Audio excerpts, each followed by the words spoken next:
Well, obviously the boys made a mistake, obviously. A coffin! That's what's down there, a coffin. I saw them carry it in. What? Yeah, you'll find Jerry Dandridge in it, sleeping the sleep of the undead. Ooh!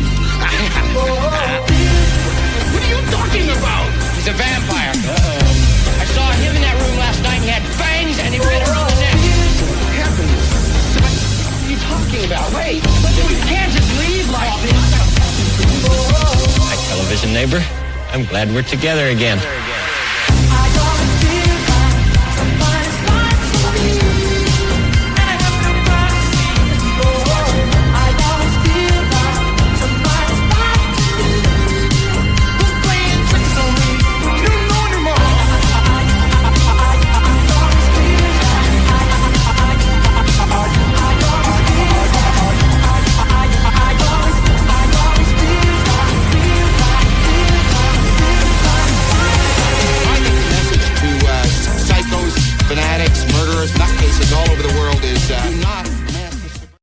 Yo, what is going on, everybody? Welcome back to the Born to Be Rad channel. We have a super show tonight. It's been a while since we've done a big panel show on this channel, but I figured tonight was the night. This was a topic that I've been talking about with this group of people for probably, 6 months, trying to get this thing going. And, life happens, but what a better way and time to start this thing off is to start it hot in 2025.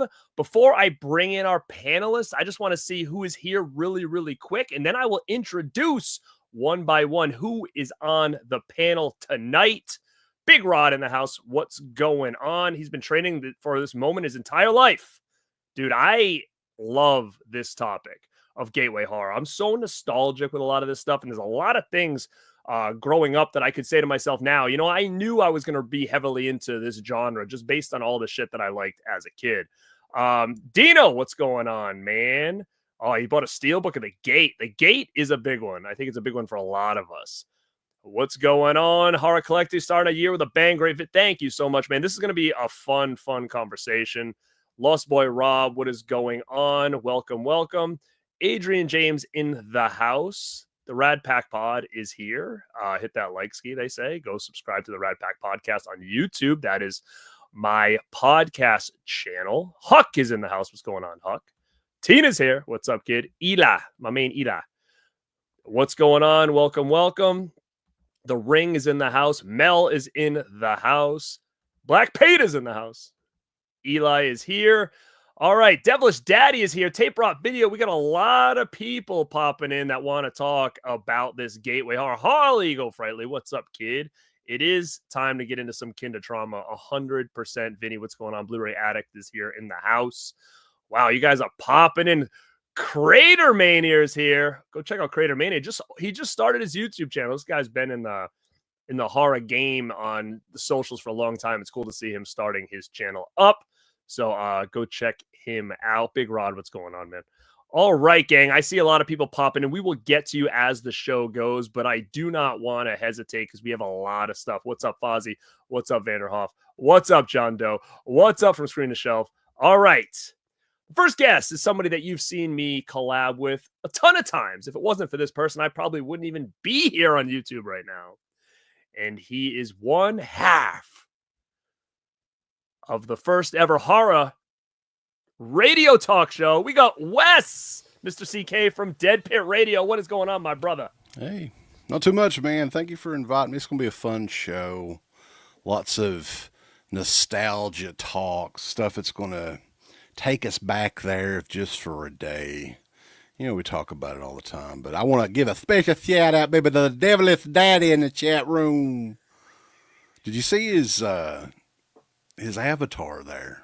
No, I didn't see it. What is it? I don't know if you could go back and find it, but that was an old picture of me, baby, when I was dressed up like the devil. And there's always people in these chats that like to mess with me. So you were the Devilish Daddy, huh? I was the Devilish Daddy. That was probably That is 12, 13 years ago. Wow, that is sick. And what's cool about this tonight is that,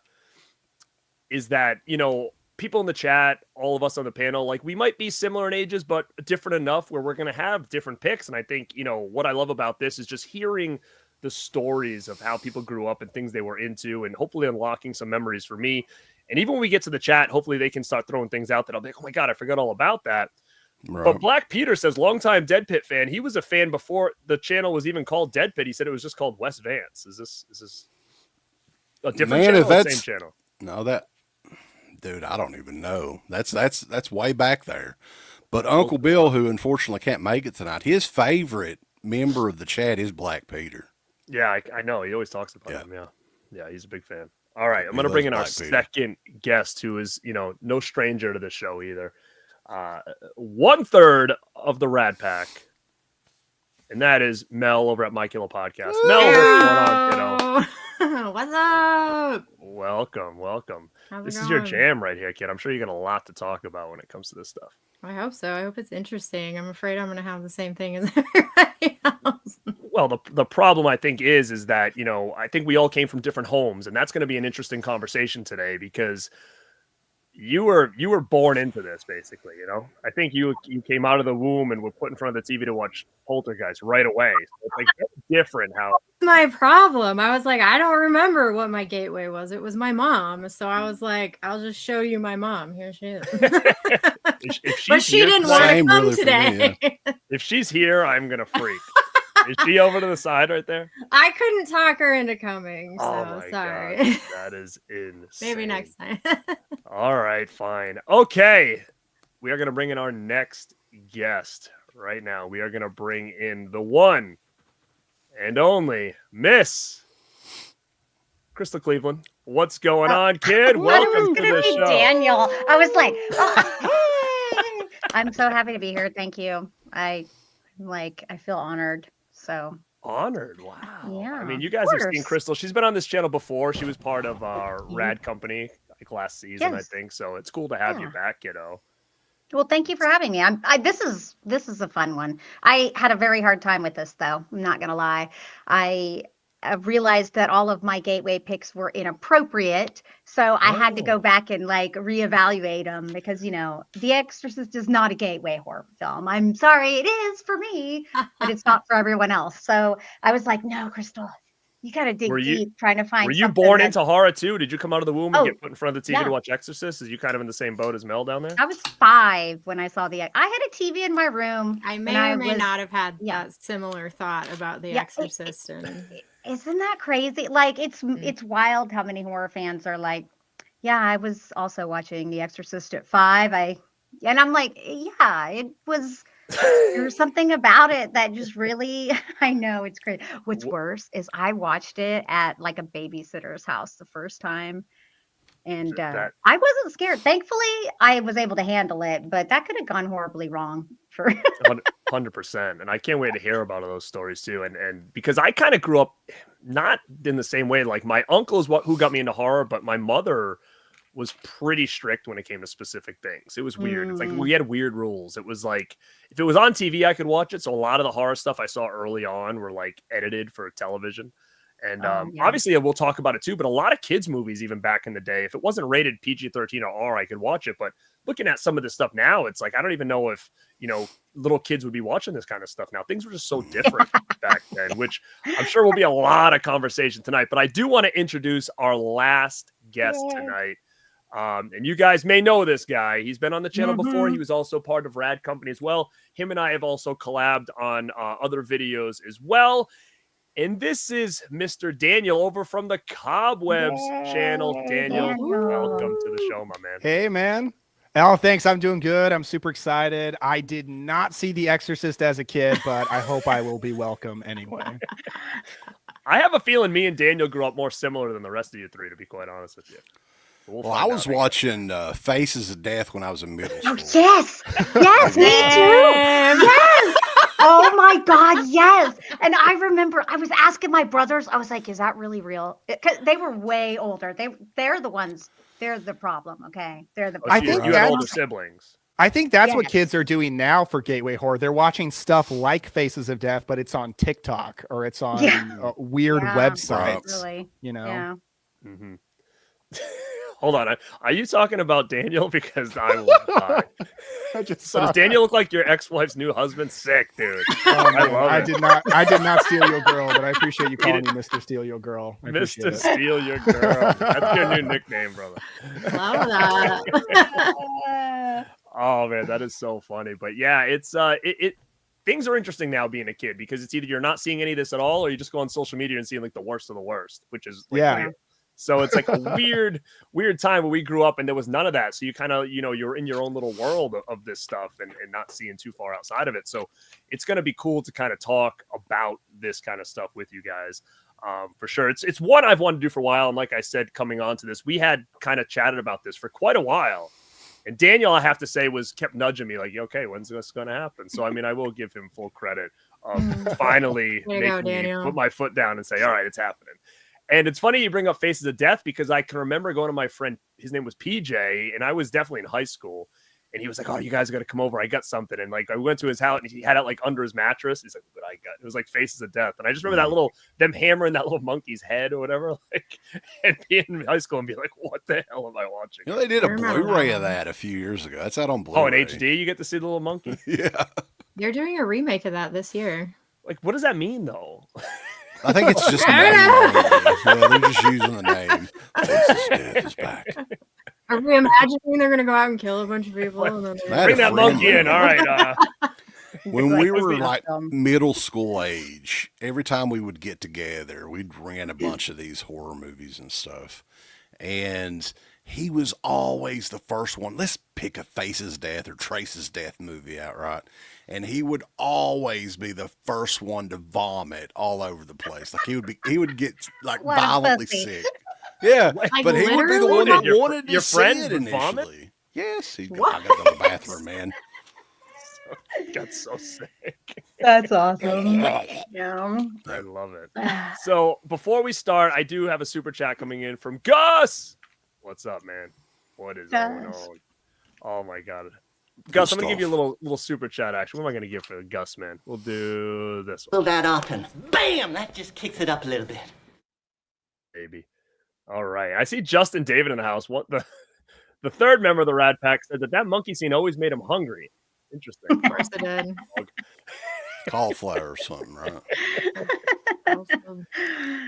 So, yeah, this is going to be fun. We're going to kind of go around like a little round robin, pick something. We'll all talk about it, tell our memories of it, and then we'll just continue around the horn. This could take a while, so that's why I want to get this thing started up. I don't know. We can have Wes. We can go, and then we can just go around starting from you, ending with me, I guess. I mean, I was trying to think of, because when I was at a very young age, it wasn't really movies per se, but these were like, the first thing that I thought of, because it was on a big block on PBS, like you had Sesame Street, right? You had Reading Rainbow and all that. So there was some creepy shit in Sesame Street. Mm-hmm. And back in the day, I don't know if people realize this. This is a little bit before my time, but they would air reruns of like their older shows. So to me, I always thought that in of itself was a little odd as a kid. I'm like, well, this is what. But there was one particular one that always stuck with me still to this day. And I went back and rewatched it today. It doesn't really hold up. But when I was a little kid, this freaked me the hell out.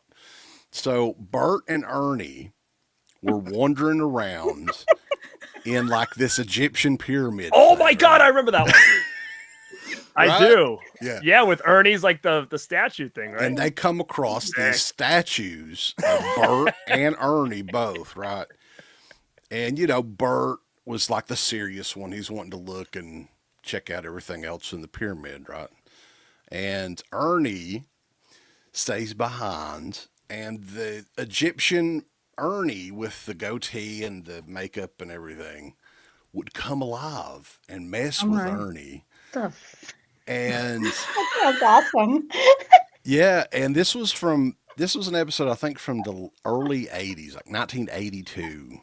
So that would have been around when I was, I was old enough to at least recollect what was going on TV. And I had seen it numerous times as a kid because they would replay all these all the time. So that was one that stuck with me. Of course, Count Von Count, you know, I don't know if people remember the Count from Sesame Street, hopefully, but there's another one that's kind of horror related, like character. So that was one of the early ones that I could think of. I thought I would mention on here. Sesame Street. Yeah, you threw Sesame Street right in, dude, right away. Okay, like I get that because like what was the one from Mr. Rogers' Neighborhood, or is that? I'm sorry, the names are bad. That's all right. puppet. There's that one, Lady Elaine. Lady Elaine. That yeah. thing was so scary.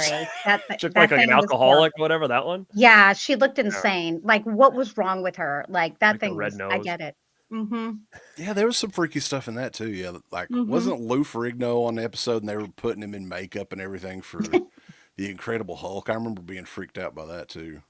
That is so funny. See, I mean, PBS these is are shows scary. for like 3-year-olds. back Scary then, stuff. you know? Yeah. They didn't care. But There no, was one great thing. episode that was banned for like years and years and years. The lady that played the Wicked Witch on The Wizard of Oz back when she was still alive, they did some sort of segment with her on the show, and parents complained so much that show was pretty much erased. And I think it just recently surfaced again for the first time in like 35, 40 Yes. years. So that's kind of cool too. That was another Sesame Street related one, I guess. Yeah, I mean, they didn't care back then. Now you don't get anything like that, not even close. But yeah, those are the classic episodes there. But no, I like that one. I'm glad we brought that up. I can't believe you brought up that one in the Egyptian tomb, because that as was soon as the you one. said it, I knew exactly where we were going with that. Right. That's sick. That was the one. Margaret Hamilton right. was her name. The witch. Melski, what do we got over there, kiddo? You guys are going like way further back than We're all clearly. We're old. Because like I didn't watch a lot of those cartoons or those shows. My mom never wanted to watch that stuff, so we never watched that stuff. I didn't see like Mr. Rogers and Sesame Street until I was older, and I was like, what the hell is this? Like, this is what kids are watching? Like, I watched Saturday morning cartoons, but I was like a lot older when I started watching that stuff. So I don't have any of those examples. I'm just going to put that out there right now. So I'm going to start with some books, and I'm going to start with these. Oh yeah, Oh, yeah, of Wow. course. Look at those, the classics. darn. Scary. Do you have those? So I'm pretty sure I bought these at my elementary school book fair. So that's how I'm aging myself a little bit, because And those are yours from childhood? yeah, these are mine from hell childhood. yeah. So they were I still got rid of selling so these at much. school, which they don't clearly anymore. But I absolutely loved these books. I would have my friends come over and we would read them to each other, and we would try and scare the crap out of each other. I even had one of these pictures tattooed on my arm at one point. Oh, wow. I have since gotten it covered up. Why? Why? I grew up and realized that was dumb. Did you? Yeah, this is my original copy right here, so you can tell, like. Yeah, they're beat up. But these are clearly the greatest books ever. And the artwork is absolutely amazing in these, and it's horrifying. And they made a movie out of them. I was So they severely were let great. down by the movie, by the way. Yeah, the Oh, I movie love wasn't the movie. the movie wasn't the greatest, but It was I'm okay. glad that they kind of brought it back for newer audiences now. Oh, I was very excited when it came out, but yeah, it was like, But didn't they even recommission the artwork for these books? There's Isn't new that sad? editions of those books out there, because I actually don't even have those anymore, and because we used to read those a lot, like when we had friends over as well. I don't have them, and I've gone to try to get them, and there's like a lot of newer versions out there with like different covers and stuff like that. I always see look them at them from at the time thrift to store time. and never find them. Oh, do Yeah. you know? Oh, Yeah, I mean, I'll they let you know. recommissioned the artwork so Mhm. that it wasn't like quite as scary or something for kids. there's actually a hardback version of the first one. Is there? It's pretty hard to find, though. Yeah, I Yeah. definitely could add some of that to the collection there. This I mean, This was my tattoo. was that the tat? Yeah. Oh, that's the sail, Oh. the Cool. ship. honestly, that's super. That would be Ship super is a nice. I classic don't know that tattoo. anyone would. Yeah, that's pretty cool looking. I would get this thing tattooed. Yeah. Would you get this thing? Yeah, Sure. you got another arm, Mel. Just That's a start it up. skull. That's also a classic tattoo. It kind of looks like MC Escher a little bit. Well, the This crazy is thing classic. that Stephen Gamel, the artist, is a children's artist. Like he does children's books primarily, which is crazy because this stuff right here is terrifying. Like the art in these books. Mhm. Wow, I mean, it's crazy, even for adults. So imagine little kids. Like these were for 5-6-year-old kids. Yeah, these were for little kids. I bought these at my elementary school book fair. Now you can't get them in school anymore. Nope. It's Great not pick. safe for today's standards, right? Yeah. Yes. All right, Daniel, what are you bringing to the table, brother? So before I go into my actual pick, I want to shout out a memory that was unlocked by the chat. Big Rod mentioned that A Christmas Carol is gateway horror. And I realized, yeah, I agree. like especially the Mhm. George C. Scott Yeah. version. I remember when I was a kid, when the ghost of Christmas past opens his robe and ignorance and want are in there, scariest thing I'd ever seen in my life. Like that is terrifying. So that's a little bonus pick right there. But no, my first pick, and look, I feel like a broken record because anytime I go on anyone's show and they start asking me questions, I start talking about the Universal Monsters, Oh, which of course, is yeah. not just my gateway to horror, but really my gateway to movies. These are the first movies that I can remember watching when I was a little kid. And I brought my VHS collection of them, which is sadly not the VHS collection I had when I was a kid because my parents got rid of all our VHS tapes. But I've since started rebuilding them. But the one I was the most obsessed with as a kid was Dracula. So Dracula has always just been like my favorite character ever. Frankenstein, the Wolfman. I don't know, like these movies, they got me so obsessed with just these characters and the iconography, and like I drew them all the time. Halloween for me was like, it was Universal Monsters time. And like my dad would even help us like build out of construction paper, like Frankenstein and Dracula's to hang on the walls. So I was just obsessed with these movies, these characters. I just loved the atmosphere of them so much. And there probably is something that appeals to kids about how a lot of the monsters are like well-meaning, and just like Frankenstein probably appeals the most to kids because he almost is like a little kid. There's probably something in the psychology of those, but yeah, my dad was super obsessed with these movies. So he showed them to us and I definitely took to them the most and was just super into them. Yeah, isn't that funny though how you said that, you know, your dad would you'd draw them or cut them out and put them on the wall, like the things that we had to go through to like, and when they did it was probably like, this is like the coolest thing ever, right? Like after it was done. It's so funny because what my brother and I did, this is kind of off topic in a way, but we used to be obsessed obviously with Nintendo back in the day, like obsessed. So my dad would trace like characters from like a Nintendo Power, and then we'd color them in, and then he'd take like cardboard and he'd cut out the character in the paper and glue it to the cardboard thing, and we'd use it as like figures because like you couldn't buy those characters as toys like when we were kids. So we used to like make our own figures like with the Nintendo Power magazine with like cardboard tape glued to the back of it. And now I walk around the stores and I'm like, man, like if they had all these damn Mario figures and Sonics and all this stuff as a kid, like I would have went nuts for this stuff. But the lengths we had to go through as kids to get this kind of stuff is a lot different than kids now. So that was a cool story for sure. Oh, there's a lot of like figures and masks that I wanted so bad when I was a kid, but they just did not exist. And they exist now, and I buy them, and it's great. You got to. I mean, we're reliving our childhood as adults because of this. Like, even back here, like, I mean, a good guy doll was literally one of the things I wanted the most in life, like, as a kid. And you just couldn't, even as a teenager and a 20-year-old, like, you couldn't get anything that was life size. Everything was, like, the smaller, like, Mezco ones or whatever. And finally, like, we got some of these things, and it only took, how long? Like, 30 years to get an actual good guy doll. So yeah, I mean, it's crazy what's available now. Younger all generation dedicated towards us. The younger generation spoiled, man. I mean, anything that they want is right at their disposal. They can order it from Amazon, like a toy or figure or whatever. A TV show. Back in the day, if you didn't record it on tape, the TV show, you didn't have the damn show. There was no DVDs. There was no TV, shows on cassette, on videotape or anything. So yeah, everything's available now.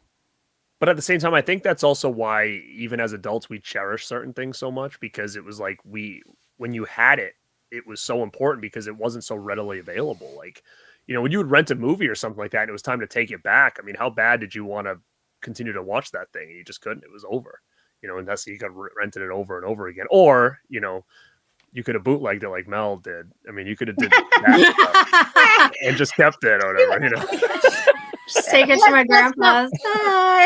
Yeah. Let's not pretend like she was the only one. I Right. guarantee you she I wasn't, swear to okay? God, I wish I did, but I didn't. I didn't have any access to do something like that.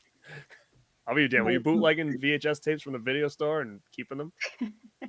I think everybody did that. Yeah. He's not speaking about it. Wait, me? Crystal.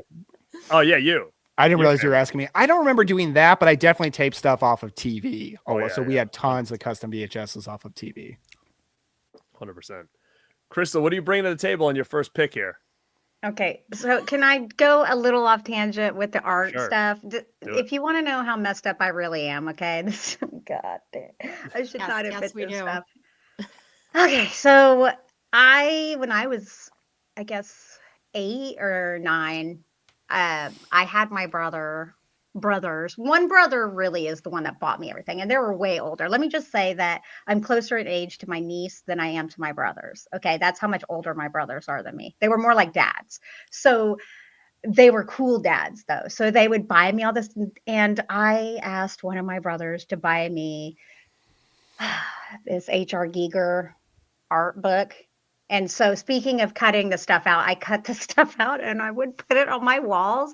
And my mom was like, "Oh God, our daughter's so messed up. Why does she have abortion babies all over her wall?" Yeah. So that was me as a child. I thought it was cool. I loved Alien, of course, too. Yeah. So I don't know. I just found that stuff so beautiful. Okay. Now. We Yeah, just lost I'm gonna like go. 7 viewers, by the way. Yeah, probably. It's so weird. I'm like, I'll Good never riddance. forget that because I didn't understand what my mom was saying. Who and needs then them? Thank you. You're sweet, Mel. Okay, so I tried to, like I said, pick more actual gateway horrors, and most of the stuff that I felt was kind of gateway horror for, my childhood is kind of more adjacent horror. And I tried to pick things that I didn't think that y'all would pick. Because, of course, God, I loved Goosebumps. I read all the Goosebumps and all that stuff. But this one actually petrified me. And, of course, I watched it because of its name. And it's 1982's The Dark Crystal. Oh, Yeah. Ooh. This was puppets. You'll notice like a thing about me. Not a lot scares me, but puppets are creepy to me. I don't know. Like, I like dolls and I don't mind them, but they do scare me. And I guess that's why I do like them. But man, watching The Dark Crystal, I just will never forget like the Skeksis. And then when the Skeksis would like suck the souls or whatever out of the podlings and they were just dying and drying up and shriveling. Oh my God. I just think it's so cool. I think the puppetry that Jim Henson did is amazing, but I also think it was truly scaring for me, especially because it is a children's movie. And I think that whenever I watched horror movies, I knew what I was going to get into. I knew what my brothers were buying me was scary and inappropriate. But when I watched anything that was actually a children's film and it had stuff like this, that scared me more for some reason. I guess maybe I wasn't ready for it, So I loved The Dark Crystal, and I do think it's an excellent gateway horror and creepy and cool. I miss that genre of movies too. Yes. Like that just Oh doesn't yeah, exist. yeah. That's Mhm. actually like most. Yeah, I was like, okay, I got an idea. My mom loved that movie too. Yeah, She used to watch it all the time. there's just something about it's magical, What's that really scary moment in it where they like kill that guy? That guy is like tied up on a slab and they do something to his The chest. yes, it's That's like a really movie. scary Okay, moment. so the Skeksis and the Mystics. Okay, what happened is, if you don't remember the story, is they have this big giant crystal and it cracked, and what it did is it separated the one species that became two, the Skeksis and the Mystics. And so the Skeksis were just really evil, and they wanted to use the power of the crystal to like keep themselves alive. And the mystics were like, or whatever. And so like there was a prophecy that the Gelflings, which are the little elf-like creatures, would put the crystal back together. And when they put the crystal back together, it merged the two species. And so yeah, that's what they did. I think they were like pulling part of the Skeksis out. It's very creepy. Like that whole thing is so weird. Yeah. It's a really good movie though. I wish I saw it when I was a kid. I didn't catch up with it till I was an adult, but I thought it was great. Well, like obviously as soon as I saw Crystal, I was like, oh, what's that? I mean, that's something, see, this is something my brothers wouldn't rent for. They're like, I don't want to watch that shit. That's some kid shit stuff. Then you became Dark Crystal, basically. Yeah, exactly. Yeah, that's true. Yep. That's actually my nickname for quite a few people. So I'm not mean. I'm so sweet, y'all. I swear. I'm so sweet. Okay. I can vouch for you. We all are. Yeah. Thank you. I just like dark things. I don't know, you know? Fair enough. Yeah. No, that was a great pick, though. I mean, again, I think we're all fans of that movie, and like you said, like it was made for kids, and it was creepy as hell, and it's one of those type of movies that just it doesn't exist anymore, especially when it comes to geared towards children. Like it's just not it's not the same. Like I couldn't imagine putting that on now for a 5-year-old or whatever. They made a reboot show of it on Netflix, and it got great reviews. Yeah, I only saw part of it, and I didn't end up finishing it. I heard it was great. I think it was around Yes, it was I watched it, of course, because like I'm a huge fan. I loved it. And they delve more into like the Gelflings and then why some of the Gelflings have wings. And I am a huge nerd when it comes to fantasy. I love fantasy stuff too. And then I think it was I shouldn't say that word. I think it was during that time, the lockdown stuff that actually messed up the show. I don't want it to mess up your. Yeah. Okay. So I think that production, a lot of productions that got put on hold just eventually got dropped instead of getting picked, back up. Mm-hmm. So it's too bad. Mm-hmm. Yay. All right. Another great pick. I think I've got so much here, so I think what I'm going to do is I'm going to kind of try to condense some stuff, and I'm going to kind of piggyback off Mel really quick because she talked about scary stories to tell in the dark, which I don't have anymore, but anybody out there who is into those books, here's another one that I have that I feel like always gets forgot about because of scary stories to tell in the dark, which I think this one is just as cool, and it was called In a Dark, Dark Room. Does anybody remember this book?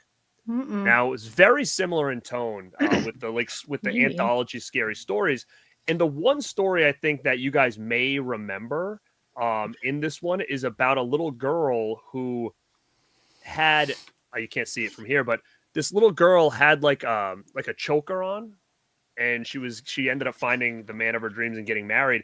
And he keeps asking her about it. Yeah, when she took it off, her head came off. So it was like basically holding her head on. It was in a movie too. Which movie was that? I know the story. Yeah. Was it in a movie? Because I always thought for sure, like, I'm like, this would make such a cool anthology movie, this book. Yeah, somebody in the chat can help out with that. It was definitely in a movie too. Yeah. Anthology movie, I think. Mm-hmm. So yeah, it's one I would definitely check out if you're into that kind of stuff. It's called In a Dark, Dark Room. This is my childhood copy from 1984, which is wild to even think about. But I think they did come out with like another version of this, like a newer, updated one. And I'll just throw out there another book that I really loved as a kid. I saw someone mention in the chat, so shout out to you. I have it, but I don't have it with me. And it was a book called Miss Nelson is Missing, and it was about a teacher. And this was a kid's book. I remember getting it in my public library at school. And basically, the kids were just so out of control that she left, and a substitute teacher came in named Miss Viola Swamp. And it was like almost like this witch as the teacher. And the kids were so scared of her. And then by the end of the book, the other teacher comes back, and all the kids are good because they're like, oh, we don't want that other lady to come back. And long story short, the last page of the book is the teacher sitting in her bed at night, and in her closet, you see the witch outfit like hanging there. So basically, the teacher dressed up as the witch to scare the kids in order for them to behave when she came back. But it's a cool book, and it's still available out there. It was really cool. And another one I read a lot as a kid, I was obsessed with these, was Bunnicula. I don't know if you guys remember this book. No. Oh my God. No. So it's about a vampire rabbit, basically. And and it was like one of my favorite books growing up. And they actually made a Halloween special about this book back in the 80s. I did a video talking about like kids Halloween specials, and this was one I talked about because I was so in love with this book, and it must have been really popular. It says on the book over 3 million sold, so it was a pretty popular book in the 80s, and they actually made like a kids cartoon special around Halloween one year, and it's definitely one to check out. It was cool. I think they spawned off a couple sequels of this, but another one that I always thought would be a pretty cool movie if they could ever figure it out. But yeah, those were a couple kids books I wanted to add to the mix. Look at this. Nobody knew any of these ones? I knew the first one because maybe the first one. In a Dark Room is like a predecessor to it's the same author and everything, I think, from Scary Stories. Oh, it's the same author for that one? Because it does really feel like I believe so. Very similar. Alvin Schwartz, I think. I don't know if you can look on there, but yeah, I think it's the same author. Yep, Alvin Schwartz. Yeah, and then pictures by Dirk Zimmer. Yeah, so I guess it is. So, cool. One that I wanted to mention real quick on here, I was going to play the theme song, but YouTube, I don't want to get, just in case. So I'm not going to play it, Garrett. Don't worry. But the theme song set the mood. It came on Wednesday nights on NBC at 8 p.m. And I can still remember the number that you're supposed to call if you had any, leads on any of the cases on the episode. And I'm talking about Unsolved Mysteries. Oh, yeah. Robert scary. Stein. Yeah. And some of the stuff on that, man, I got to be honest, some of the episodes on that was way scarier than a lot of horror movies back in the day. I mean, still to this day, like I probably haven't seen a lot of those in 15, 20 years, one of those episodes, but the one with the arsonist guy talking over the camcorder, like they played the footage and everything, and he was laughing. And the ghost episode from the Queen Mary, very scary stuff. So, yeah, that was one that I always looked forward to. Yeah, that Robert Stack for sure. Yeah, his voice was great. Yeah, maybe you can help solve the mystery. Yeah, it used to scare me as a kid when those would end. I'd be looking out the window and like see if there's anybody out there. I used to get freaked out. Yeah, my wife still to this day don't even like looking at that guy. Like if she sees a picture or something. Well, the worst part about it was at the end of each episode, it was like, he's still out there. Please call this number. I'm like, oh, shit. It's like, I know. Do you guys remember the arson episode? No, go back and watch that if you don't remember it. Jesus Christ. You talk about something terrifying. Look at it burn. It's burning. There's nothing you can do about it. It's on fire. There was so many wild episodes. There was like some alien ones where this whole town like woke up in the morning. There was like slime all over. Like they kept saying it was a weird goo. It was all over everything. You remember that? It was like some kind of alien thing. Or whatever. Yeah. Wow. A lot of that stuff hasn't held up well, like special effects wise or anything, but there's some fun stuff in all those episodes, man. Like a lot of people may not realize, Jeepers Creepers stole like the cinematography and everything from the opening 15 minutes of the movie from an Unsolved Mysteries episod. There was one. Yeah, it's crazy. Like it's almost shot for shot. Like that. Episode. That was that dude. That dude was okay, sorry. Yeah, I was thinking about the real story behind the dude. It was, but like the funny part, like he said, is it's like literally if you take that show and then take the beginning of Jeepers Creepers, it's basically shot for shot the exact same cinematography same storyboard, except just like, basically, That's crazy. Wild. But yeah, Unsolved Mysteries is great. I think it's on Pluto TV. There's a whole channel that plays it nonstop, and that's free if anybody wants to check it out. Otherwise, I don't know how you could watch it. Yeah, it's on something because I do watch it time and time again if I see it on there. And there's I think it might be even Netflix maybe because there's new episodes and shit too. There's new episodes, but they suck. I haven't watched any new ones. Yeah. Unsolved Mysteries died with Robert Stack. He was that show. Yeah. But yeah, everybody's a big fan of that one. Mel, what you got for us? Okay, so Crystal already mentioned these, but I'm gonna couple them with another set. But Goosebumps, just because these were such a big part of my childhood, but also the Fear Street books. Oh God, yes, I love those. I actually makes me want to read them again, man. I know, yeah. right? Like I'm spending my entire adulthood trying to collect all of everything. So I made it my mission to try and collect all of the Goosebumps books when I was a kid. I didn't complete them. I only had like maybe 30 of them, but I have the full set of these now. Wow. So now I'm collecting First edition. Yeah. Nice. Wow. Yeah. Like I am That's messing hardcore right around. there. Like I'm checking print dates and all of the things. Like That's awesome. I would love to do that one day. I want the Braille and all of the things. Like I don't want any of those new covers. Ugh, the new covers are rough. Yeah, they're gross. I want the OGs, so I got all of them. So I'm good with the Goosebump books. But I loved these when I was a kid. I was all about these. This is what. What year did the life was for me. Goosebumps books start? Do you? 1992. 1990. Yeah, I was about to say sometime in the 90s. Sometime in the early 90s. Early 90s. I think 92 sounds right. Yeah. 92. But so now I'm collecting the Fear Street books. These ones are a little harder. They're a little more expensive. They're harder to find. This one was my favorite. The Broken Hearts. Oh, yes. Me and my friend were crazy over this one.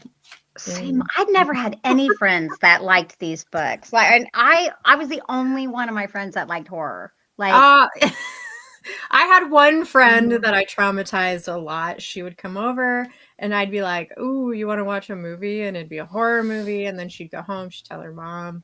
I'd get in trouble. But she loved horror, but she'd always tell her mom we'd watch horror movies and then I'd get in trouble. But then she'd always come over and we'd watch horror movies and she'd love them. But I'd always get in trouble. But yeah, so the R.L. Stein books are super important to me. So I'm heavy into collecting them now.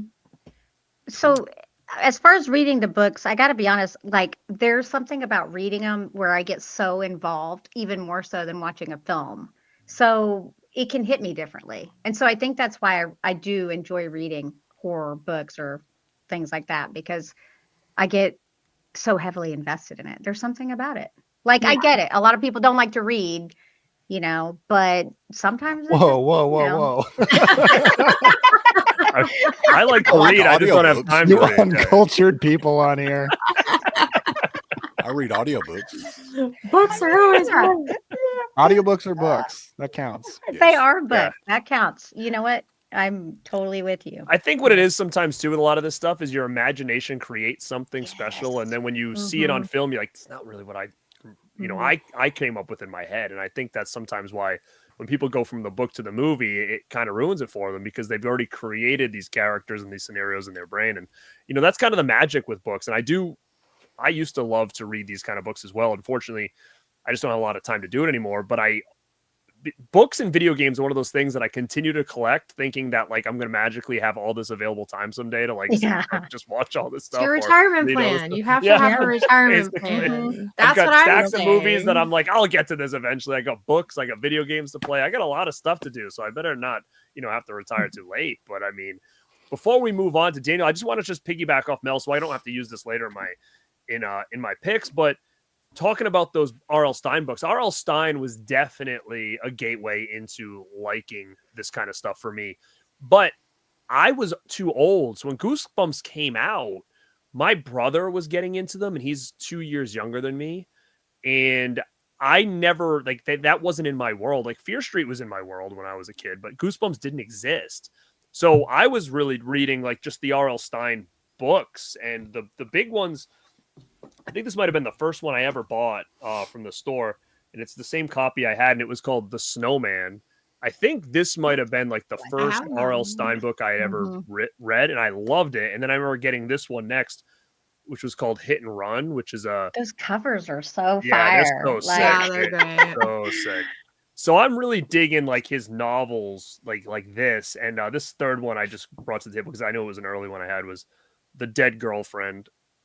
Which was oh my god, I'll never forget that one. God, I wouldn't get away with that cover nowadays. No, so he he was like slaying this shit back then. And these are the ones I really got into hardcore. And because I skipped by, like, I've never read a Goosebumps book. I've never read any of them. I saw the show for a little bit, but that was about it. I think I just kind of aged out of when that was really, really big. But I wanted to throw those out there because we were talking about R.L. Stein, and I just won't waste that as a pick. But yeah, he was a big influence for me as well. I see people talking about Christopher Pike's. Agree. I mean, to me, it was all the same. Like, they all look very similar, like the book. So I was like, I was buying all these books here. Daniel, what do you got for us? So my next pick was gonna be Goosebumps, so it won't be. But I did bring the books because I was obsessed with these books as a kid, and I also loved the show. And I brought my VHS tape of The Werewolf of Fever Swamp. Oh, yeah. I would love to have more of these on VHS because that's how I watched the show.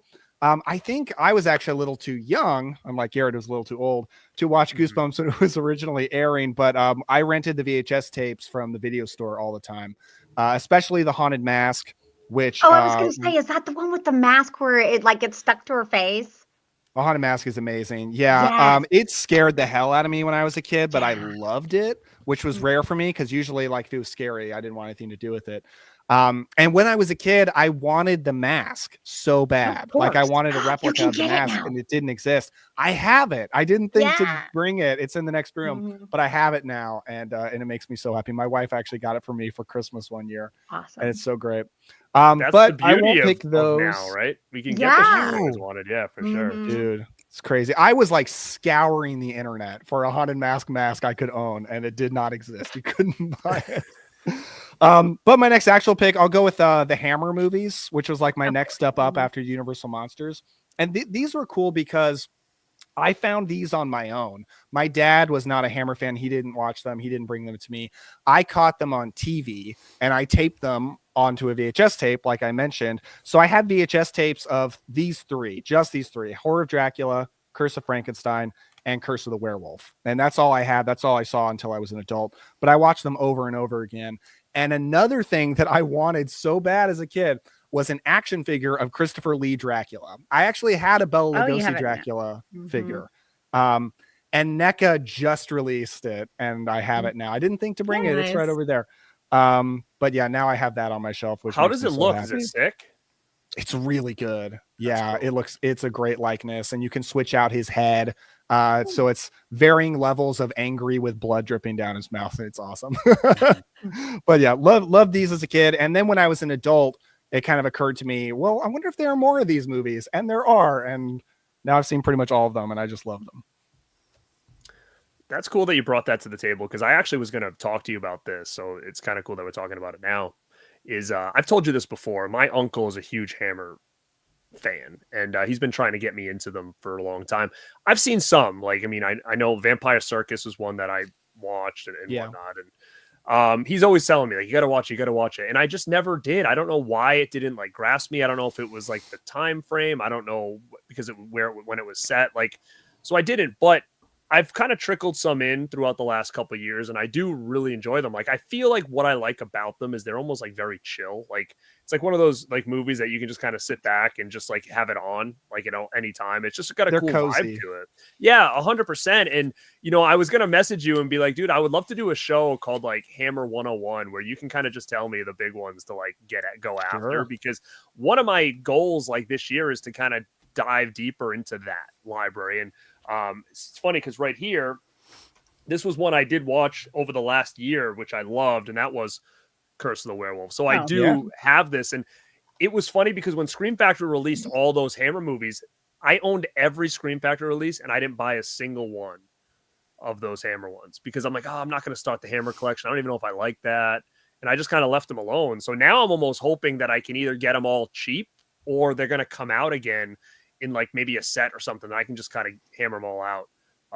Hammer is back. They're making new movies. Hammer's they are. Yeah, movies again. They've been since 2012 with The Woman in Black. Black, yeah. But so like, it's something I want to get into more.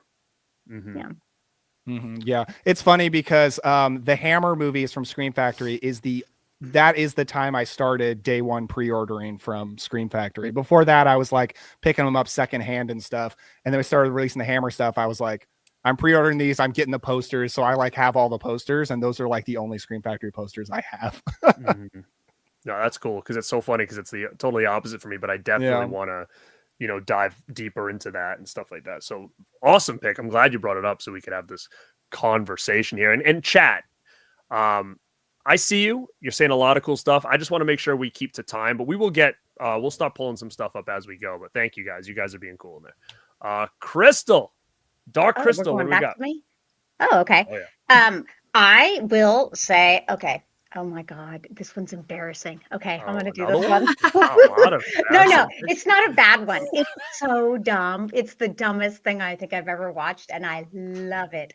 It is from 1986, and it is called The Worst Witch. Yes. I love it. Okay. So it's not the show. There's a show, but it is a movie, and it has Tim Curry, and it has Diana Rigg. Garrett. Yes, and Veruca Ball, and it is about an all-girls school, and Mildred Hubble, and she's the worst witch. She has she's just a hot mess, and she leaves the school because she's so bad. She finds the twin. Oh, it's so bad. She finds a plot to like try to take over the school, and she stops it. She turns them into like snails, and it is a musical, and it's is horribly fabulous. I love it so much. That's actually the one I just bought this year, Garrett, and I cannot find it anywhere. And I'm like, because it's, and I watch it every year. It's so bad, but I love it. I just like. Tim Curry is like this like grand wizard, and he's like, anything can happen on Halloween. Yeah, super awesome. Something I just noticed because we watched it again this past year. They did some hilarious ADR for a cat in that, right? And literally some dude is going, meow, meow, meow. Yes, see? Really? Yes, it's some guy just like a meow. It's super bad, but fabulously bad. Okay, like it's just it's just one of those things where like I will watch it every single year because it's on you. They have it on YouTube. Yeah, it's amazing. But back in the day though, it's like on HBO, like every fall it was all over HBO. So that's where I was introduced to it. But yeah, not too many people know about that movie, so I'm kind of impressed. Yeah, let me tell you, I was in love with Tim Curry. When I saw him, and see, this is going to show you how messed up I am again. When I saw him in Rocky Horror Picture Show, I was like, oh my God, come to me. I don't know. Okay, I'm broken. So broken. I need to watch this. Oh, it's bonkers, but that's the kind of stuff like I'm into. Like I love all the weird shit that's not really that good. Like I'm into that stuff, and I know I he's talking about like classic Hammer films over there, and I'm like, it was a British, awesome. It was a British TV, and it's not really even a feature length movie. It's like an hour or something, right? Yeah, maybe an hour, and like it's never. I don't think it's ever really been officially released or. No, like it was so hard to find the DVD, like, and that's why I finally bought it and I still had to pay like $30 for it for like a not great copy, but I didn't care. I was like, this is truly like, for some reason, this was one of the most fun things I remember watching as a child, and it truly was child appropriate. So for me, I think that's why I found it so fun, and I just remember dancing around the house. Me and Uncle Bill, we do the show together, right? Harry Potter 100% ripped the worst witch off. Did. 100%. Yes, totally. Yeah, because I mean, this is an all-girls school. Mrs. Cackles, so it basically has the same, and they all they fly on their brooms. They do the same sort of thing. It's like a witch academy or whatever But it was based off of a book series too, though. So I don't know how old the book series is, but way before J.K. Rowling ripped it off. Yeah, that's a whole video right there. You can just say Harry Potter ripped off the worst witch and troll, and you can just talk about all the similarities. So odd, I still get a kick out of it every time I watch Troll, and the guy's like, "Hi, I'm Harry Potter," and keeps introducing himself to everybody. I can't freaking stop laughing because so I'm like, it's so weird. You know? What's your name? Harry Potter. It's like he's cosplaying or something. So yeah, that's a video right there talking about both of those Harry Potter movies ripped came us out up. in '86 too. How weird is that? Oh wow, Yeah, that is weird. that's weird. Wow, Mick Har is wearing his Worst Witch Speedos right now. Awesome, dude. See, more people. Wow. Yeah, see that? Harry Potter from Troll. All right, we have a lot of people in the chat, guys. So a couple things. Hit the like button. If you're not subscribed to the channel and you like what you see, subscribe. Make sure you subscribe to all these fine guests on the channel right now. All their links are in the description, so you can find them. Check out their stuff as we start to kind of roll into the next round here. But yeah, I love bringing up these memories. Now, this one is something a little bit different. This is a video game. Huge into, obviously, like I said before, Nintendo, all this stuff. I did have this for Nintendo. I did have this for the PC, but I just brought the copy that I had on hand.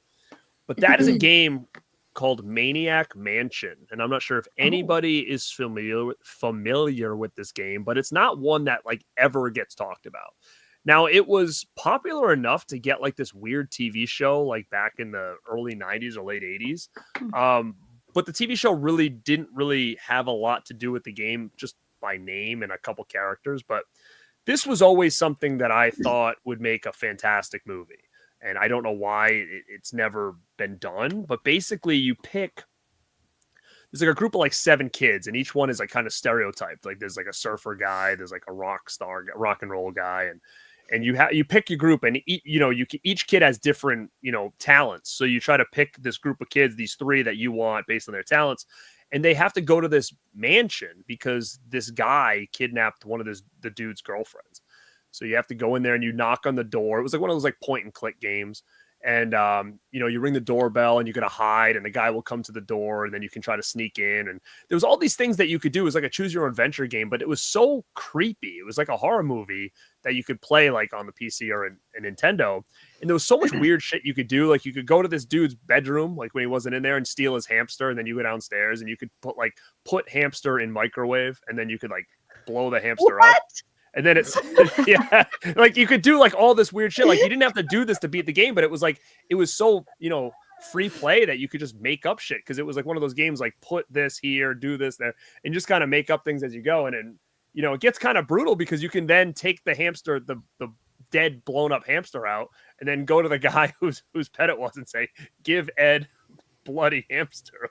And you give it to him, and then he like freaks out and starts crying, and then like kills you and stuff. So I mean, it was a wild game. Like it really was. Like if you could just kind of watch it on YouTube and stuff like that, it was so cool.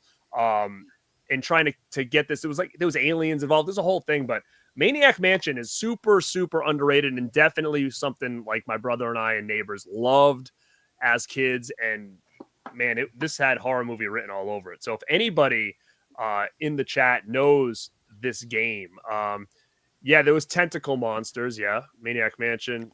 So it's funny because it's not one anybody really ever talks about. Have you guys ever heard of this game before? I think I played. I've heard you talk about it. Yeah, I played horror video games. Like I know I played Are You Afraid of the Dark? And there was a Goosebumps game I played, but they always had freaking bugs. Okay, they always had something that I would jack up the game, and then I couldn't freaking finish it. You'd have to start all the way over. Oh God! Thank God that's not the way games are now. There was this online Garfield game that I played when I was a kid, where Garfield explores this haunted mansion, and it's deep in the lore of my childhood and my brother's childhood. We talk about it all the time. It was very creepy. I remember the online game. Yeah, it was online, and it was Garfield exploring a haunted house, and it was a real thing. That should have been one of your picks. Yeah, I didn't. You guys are unlocking more memories. I love it, baby. That's what I like. I remember the NES game, but I think that's one that I've never played, honestly. It's got great music too for back in like the 8-bit, era. Like it's got real cool music because each character kind of had their own theme song and stuff like that when you play as them. So like I said, there was like these like punk rockers and stuff that had like these cool music. There was so much you could do in it. It was it was really cool. Like, yeah, someone said it was a popular game amongst like it was point and click. So it was a very different gameplay that I was used to back then, where like you have to kind of scroll like a mouse and then you'd like click like on things and stuff. So it was different. It wasn't like your average like jump and all that other stuff that we're so used to back then. But yeah, definitely one that you guys should check out. My brother actually just got it hooked up at his house, so we were thinking about doing some like playthroughs or something like that. So keep your eyes on that if you want. Is that like a remastered version of that you got there? They don't have anything remastered, unfortunately. They did come out with a game recently called Thimbleweed Park, and it was basically God, I've seen that. You've seen that game? I played it. Oh, so that is almost like an identical replica of this game. Like it looks like it. You play as like it. Yeah, and I loved Thimbleweed Park because it reminded me so much of this game. So instead of it being like X-Files. you know, yeah. So instead of it being like you go to the mansion, it's like X-Files meets Twin Peaks, and it's a real cool game, but it's literally like the way it looks and plays is identical to this. So unfortunately, they don't have a remastered version that I've ever played. I would hope someday it would happen, but I don't know. It was a Lucasfilms game. I don't know if that means it's never gonna see the light of day again, but I would love to check it out. But yeah, Big Rod said, who played the heck out of the Friday 13th game? I did. Well, that was in my list, so I can just throw this up there. This is my original copy of. Everybody hated that game back in the day. And now it's super popular, though. Like Super people popular, will, super hard to find. You see that little LJN logo in the corner, though, you knew you had the real piece of shit game. I can remember the day I got this, and I actually have the other thing here somewhere. So I went to, it was my birthday. I don't know how old I could have been when this came out. My aunt came over and said, hey, let's go to the store. I'm going to buy you whatever you want. And that's how she always was. So when I heard whatever I want, I was like, oh my God, this is going to be awesome. Yeah. We went to a store called Ames, which was a department store around here. You guys never had an Ames where you guys did you? Yeah. You had Ames where you were? Okay, Well, so that not was technically here, but I had it near here, right? Okay, so that was like a department store back in the day. And we went there. And she goes, okay, you can pick out two things, or maybe three, but these are the two things I remember picking out. And I still have them, which is insane. I picked out Friday the 13th for Nintendo, and I picked out Godzilla vs. King Kong. These two things is legit. I picked these out the same day on that trip, and surprisingly, I still have them. But these two things were such staples in my childhood growing up, was that. And then I became so in love with Godzilla movies that it was like that was another huge gateway into horror for me, was those damn Godzilla tapes, because I was collecting them hardcore back in the day. What's funny is think about like, what year was the Friday the 13th game? That was still like what, 88, 89, something like that. I think it was marketed to kids. 88. So I had never seen a Friday the 13th game movie before I bought this. So this was like my first real introduction to this, because 88 I probably had not seen one. I saw my uncle showed me a clip of part 3 when I was like probably 4 or 5 that I remembered, but vaguely. But this was like the first time. So that's how I knew who he was. But yeah, and it's got him on the front with like an axe and stuff. And then when you turn on the title screen, it was like a knife going into the mask's eye and stuff like that. So yeah, it was kind of weird that this was geared towards little kids. The same company, I think, did the Jaws game, which is terrible too. And then Back to the Future, Elm Street. Yeah. They did the first batch of those wrestling games, which all sucked. So like the when Bam Bam would do the cartwheel and stuff. Yeah, they had a lot of properties, but they were all terrible. That's so funny. That's so funny. But yeah, hopefully you guys in the chat, it brought Ames is coming back. What? Get out of here. No, it's not. That would be so sick. It's like Toys R Us is coming back inside of Macy's or something. Doesn't count. Yeah. Not the same. Yeah, that one wasn't. Oof. All right, CK, what you got? All right. So this is one that was definitely gateway horror the more I think about it. Probably the first big toy line I collected as a kid. I was like 3 or 4 years old. These were super popular around this time period. My parents, I made them sit through the damn cartoon on it. I think it was on every day. And I'm talking about He-Man and the Masters of the Universe boss. And the remake of these toys. Web Store was my favorite, so I had to showcase Web Store Right. But the whole line was like monsters, and they had a slime pit, which I was thinking about the other day. I was talking to Garrett about it. I think that was the peak of like the coolness, was the slime pit for like a 6, 7-year-old kid to make the biggest mess in their parents' carpet. Can you still Bring smell the slime slime when you dripping think about it? Like it had like Yeah. a specific scent, right? Yeah. I love that shit. Yeah. hmm 100%. Just a cool, like still to this day, very cool looking toys, especially considering they were made in like the early 80s.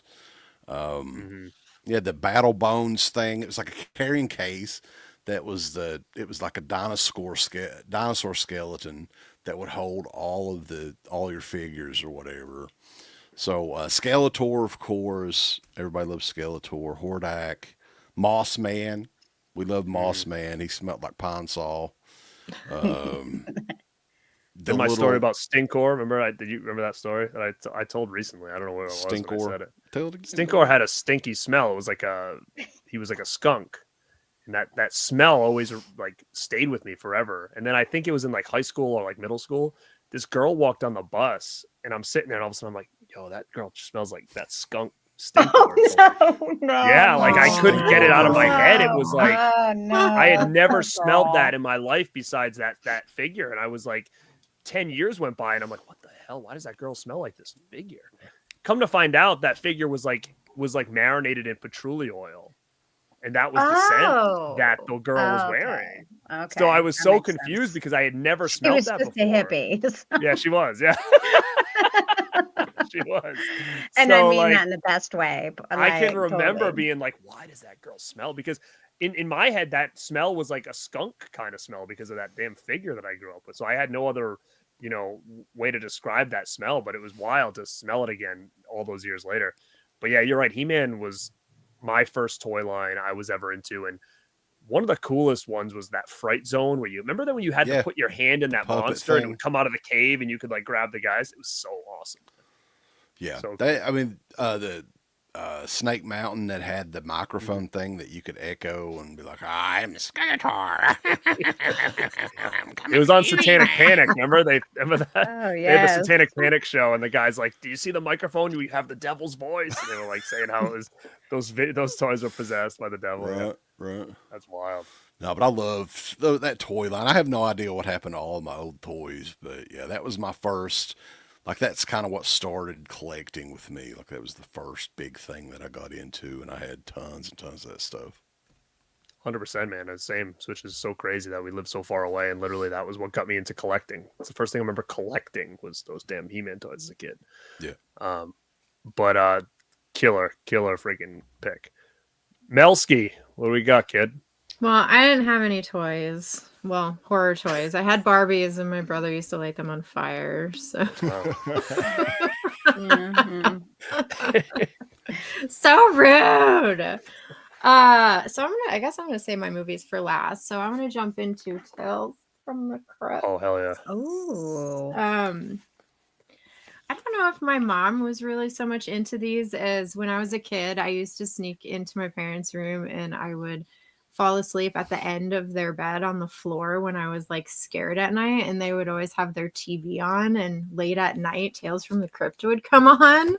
So I would fall asleep watching this TV show all the time. So yeah, I just kind of fell in love with it as a kid. One of the episodes that I remember really sticking with me was the Joe Pesci one. It was he was like trying to get with these twins that were really rich, and he was pretending to be a twin, but he wasn't. And yeah, maybe playing with costumes. And they found out because he got like a sunburn, and they were talking to each other and telling each other how their boyfriend had a sunburn, and each of them found out that he had the same sunburn. So they figured out that he was like tricking them. And so in the end, they cut him in half, and they each got one. Oh, I mean, as you would, of course. Right? obviously. Because, at the end of each episode, there's always like some kind of fun little twist or something. I don't know why that was the episode that stuck with me, but it did. But yeah, Tales from the Crypt was always just one of those TV shows that when I was a kid, I was just always watching it late at night by myself. Wild childhood, because you said to me just a week ago when we did a show that you used to fall asleep to X-Files too. So they just put you right down in front of these scary shows and says, have good dreams, kid, and then like shut the door. Yeah. Yep. Tales from the Crypt and X-Files. Those were They my are jams. They're But cozy. They really are. Yeah. Like it's not. Yeah. Those were the two shows that were always on at night. Wild. Well, that was a big show for HBO back in the day. I mean, what else did they have before that was like an original show? I think that might have been like one of the first big ones, and it was a big deal. You know, I mean, they would. I think they would drop them on. Yeah. But I never was really scared of the show just because of the Crypt Keeper. It was so cool and fun and everything.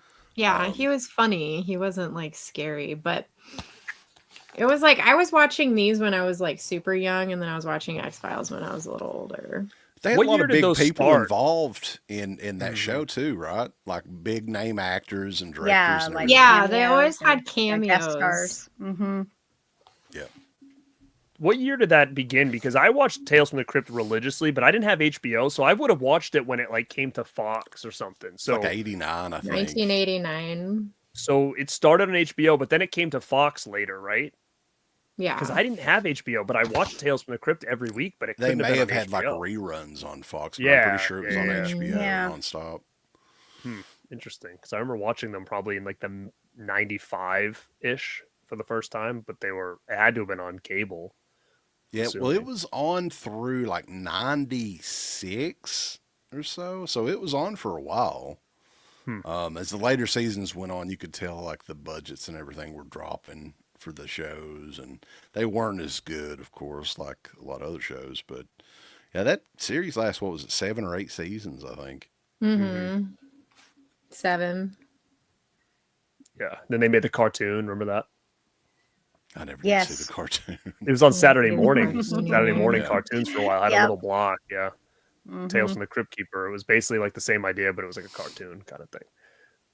But another great pick, guys. We're killing it. Daniel, back to you, brother. So, quick update. I Googled Garfield Haunted House game, and it came up. It's called Garfield Scary Scavenger Hunt. And a YouTube video popped up about it, and it's called "This Garfield Horror Game Has a Scary Ending You Will Never Believe." So there you have it, folks. You will never they just believe. Stole a video from ending. you right there, basically. That would have been that was your next video, I think. Oh, man, my audience would be super interested in that.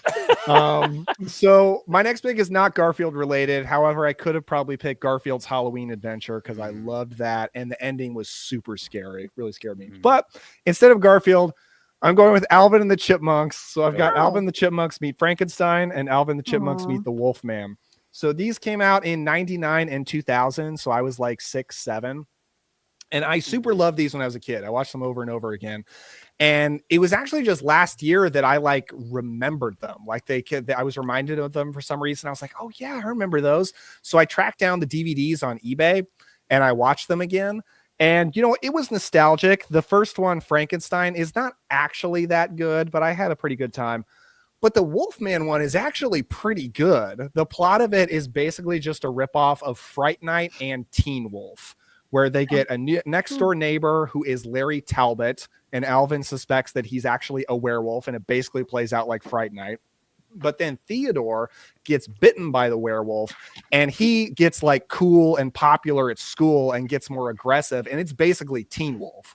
So you put these two movies together and you get this, and they're doing a school play on Dr. Jekyll and Mr. Hyde. So you throw that in there too. And the werewolf stuff is actually pretty good. Like they kind of don't really skimp out on making the werewolf an actual monster. And, I think it holds up, actually. So very nostalgic for me. I loved these when I was a kid. So there you go. Alvin the Chipmunks meet monsters. So I couldn't handle the voices on Alvin and the Chipmunks, but I get the appeal. But really, like Christmas time. Oh my God. Oh, I love the Christmas one too. It's for kids, though. It's for little kids. They think it's even as a kid, I was like, I used to listen to the damn records. I loved it.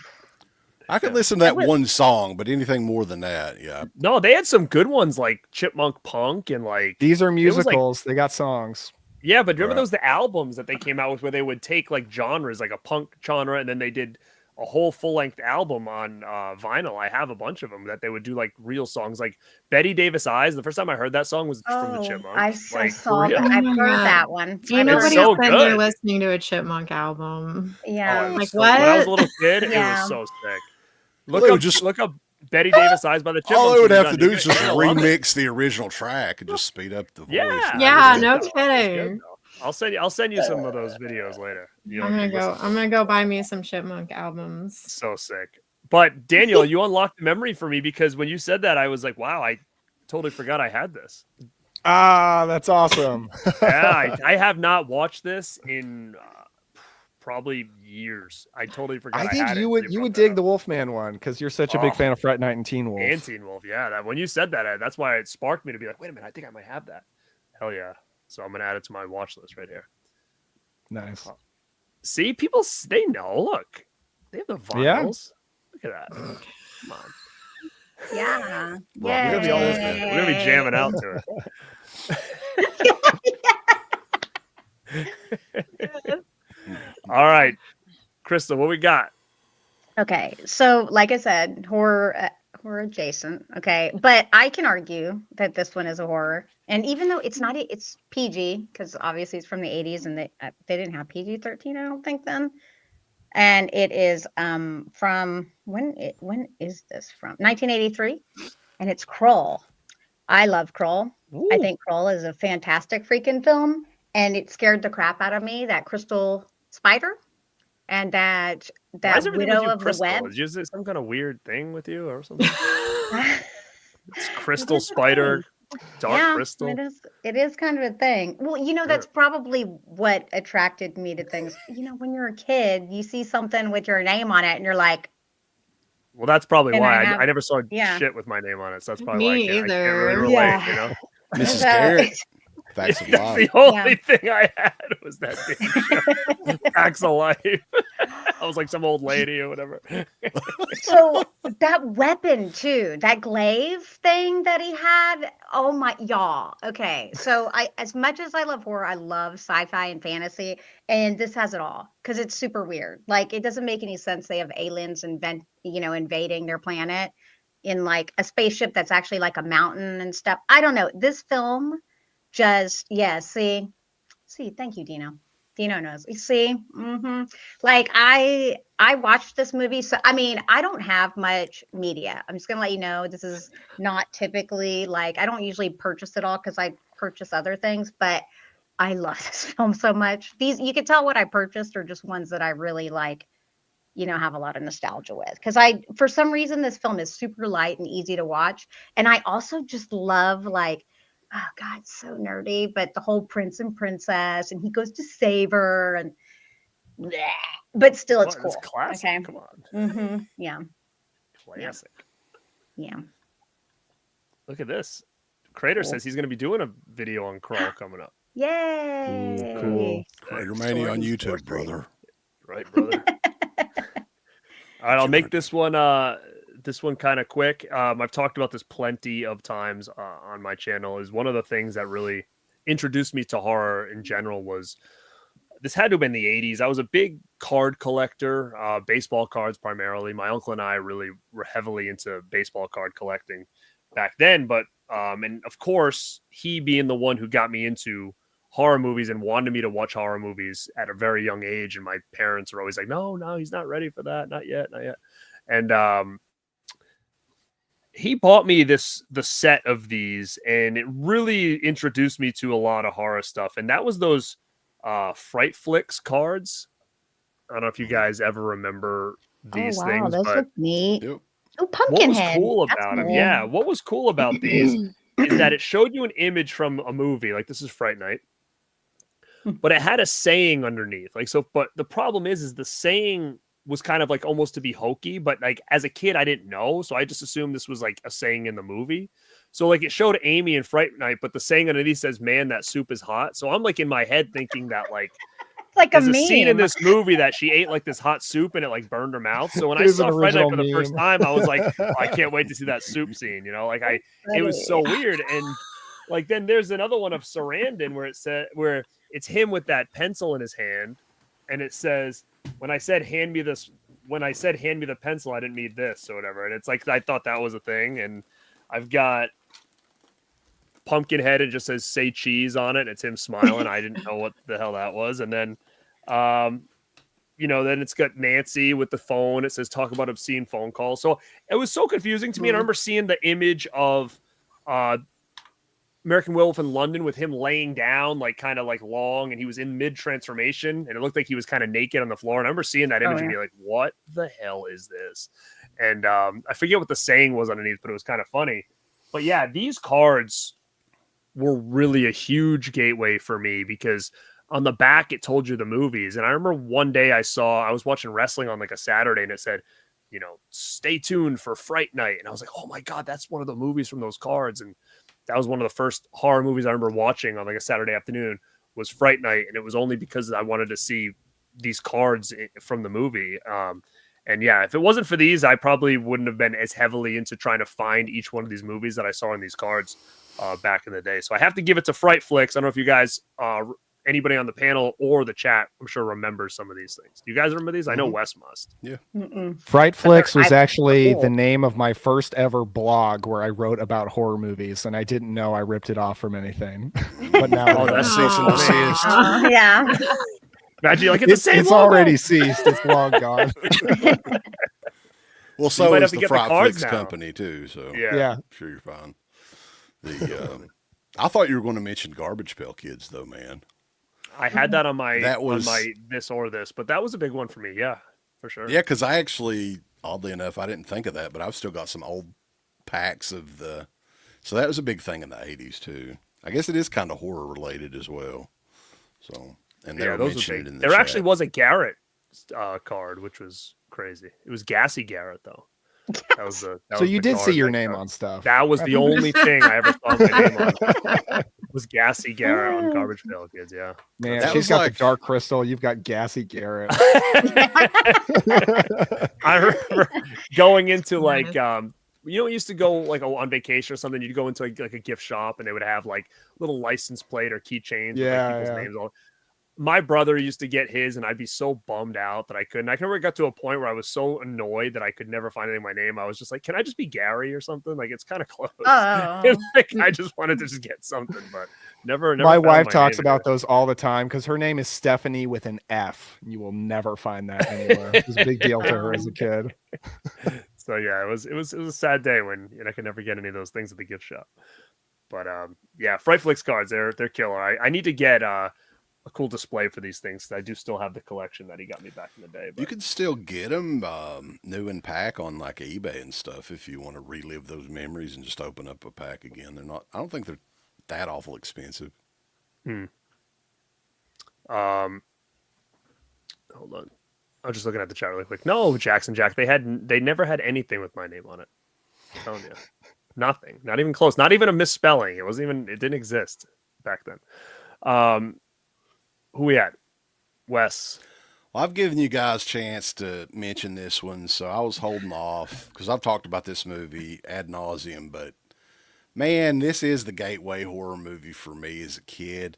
Major fan of the Goonies, and this is the horror version of the Goonies, man. The Monster Of course, Squad. Monster Squad. Yeah. Mm-hmm. This was one that I rented over and over and over and over and over at the video store. Not a whole lot of people knew about the movie up until the DVD came out. I don't know if people realize that or not. Dude, I never saw Monster Squad as a kid ever. Really? I didn't either. I don't. I do not never know heard of it. how that passed me by.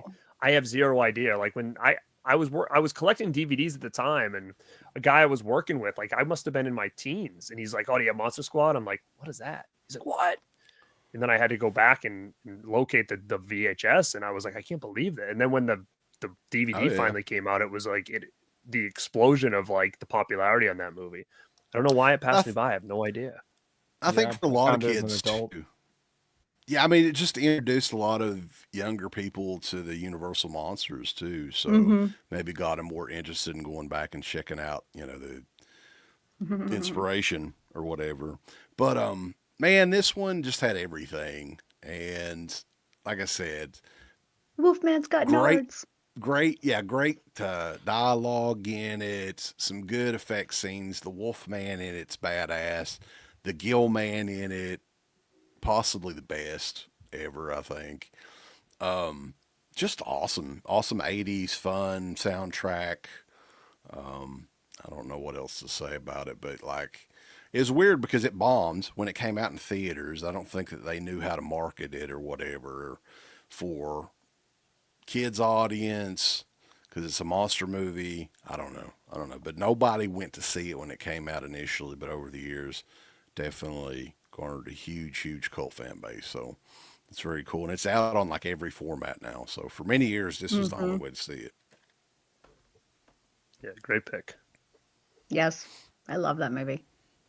That's a good Now- choice. Like that. If I'm surprised I didn't even think of that one.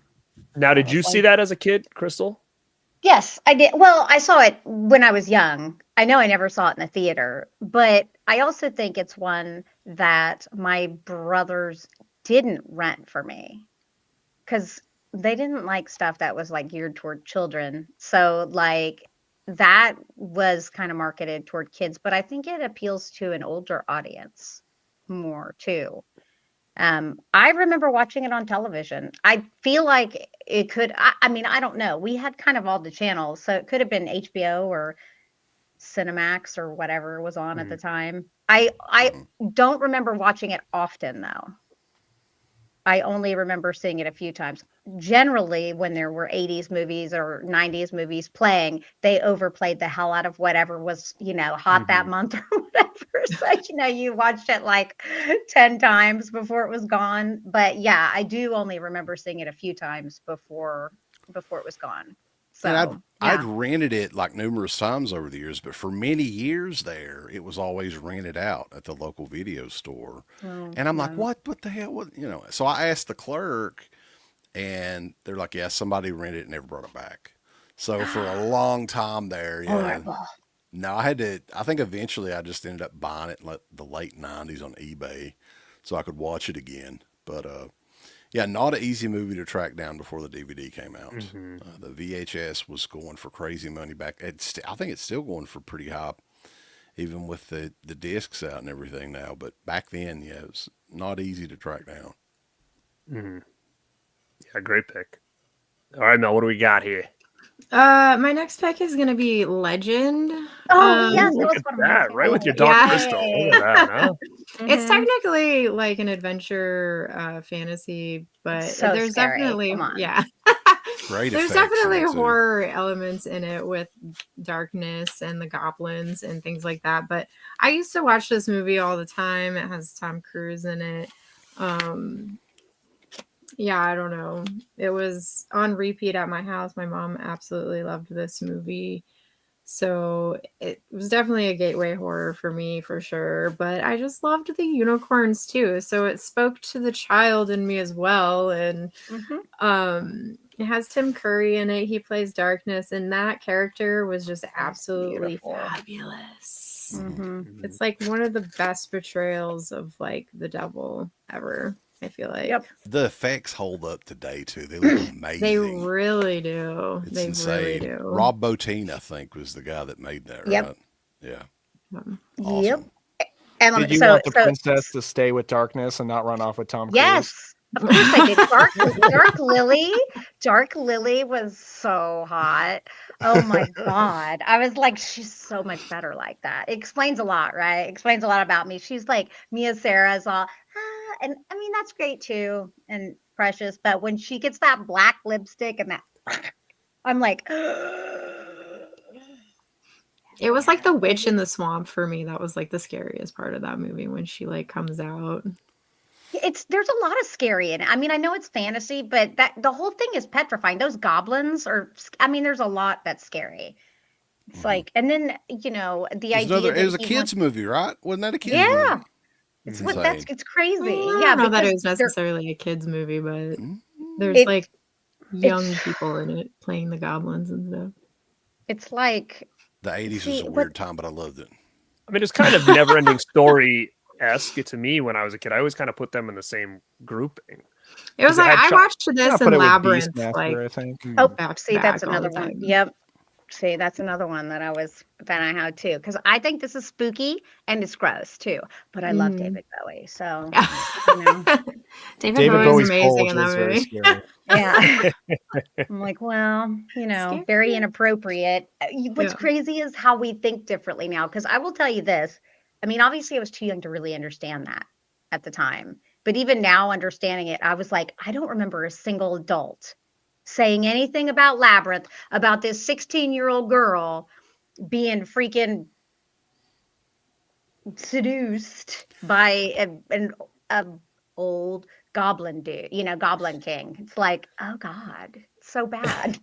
Yeah, it wasn't kind of looked at the same way, you know. Yeah, it wasn't. The world is just too sensitive nowadays. Can't get away with any of that. Like, whoa, that's wild. So different. And it's crazy to even think that that's Tim Curry. Like, I remember seeing that for the first time, and then when I found out it was him, I was like, that makes zero sense. Like, how, you know, it's just such a great effects job in that movie. Some of the best. There's I don't know if you guys have, I think it's a Blu-ray. I don't think it's a 4K that Arrow did. And that's what I was just amazed at, because Arrow does a great job. Everything that they do looks fantastic. And the makeup, and you got to think, what year was Legend? Like 85? Yeah. Yes, 85. Like 40-year-old effects job that looks like $1 million. I mean, it looks amazing still to this day. Holds up totally. The costuming was amazing in this too. Oh, and then the Tinkerbell like character, God, she was creepy too. She was amazing. She always had that sound effect when she would like run around and dance around too. She was insane too, because she was in love with him, and then oh man, God, I need to watch that again. Like, see, we're gonna have a whole stack of stuff. I got Chipmunks to watch. You got Legend to watch. You got a whole stack of stuff to get up soon. Daniel, what are you bringing to the table, brother? I am bringing The Fly, the original from 1958. So Vincent Price was a big deal for me as a kid. Loved House on Haunted Hill. I loved Mask of the Red Death. But I remember my dad showed me The Fly, and for most of it, I just thought like, this is good. You know, it's fun. I thought the Fly makeup and costume was like kind of goofy, but I was having a good time with it. And then it got to the end of the movie where we realized that there isn't just a man with a fly head. There's also a fly with a man's head, and they find that in a spider web. Yeah. There's a spider going after him, and the sound is, and he's screaming, help me, help me. And I am not kidding. It is the most scared I've ever been by a movie in my entire life. And then they just hits it with a rock. Oh, yeah, I was traumatized for years, just lying awake in bed at night, thinking about that, terrified. So, when I was a kid, I was like, I was very scared of horror, and like I could handle Universal Monsters, Alvin the Chipmunks, but most of it I couldn't handle. And this movie is one of the reasons why. And now I love it. I think it's great, perhaps partly for nostalgia, but it's kind of like, I like it and the Cronenberg movie pretty equally for different reasons. I think they're both fantastic. So yeah, I love this movie, and it is this most scared I've ever been as a child was watching this. Very cool. Yeah. So cool. Yeah, I agree with that. All right, Crystal, we got. Well, okay. I was going to do one of those, but I'm just going to have to do one of my other choices. Okay. So this is also horror adjacent. Okay. But I will tell you, I have a thing about like reptilian aliens. They scare me. So, that's part of the reason why this is scary. And it's 1984's The Last Starfighter.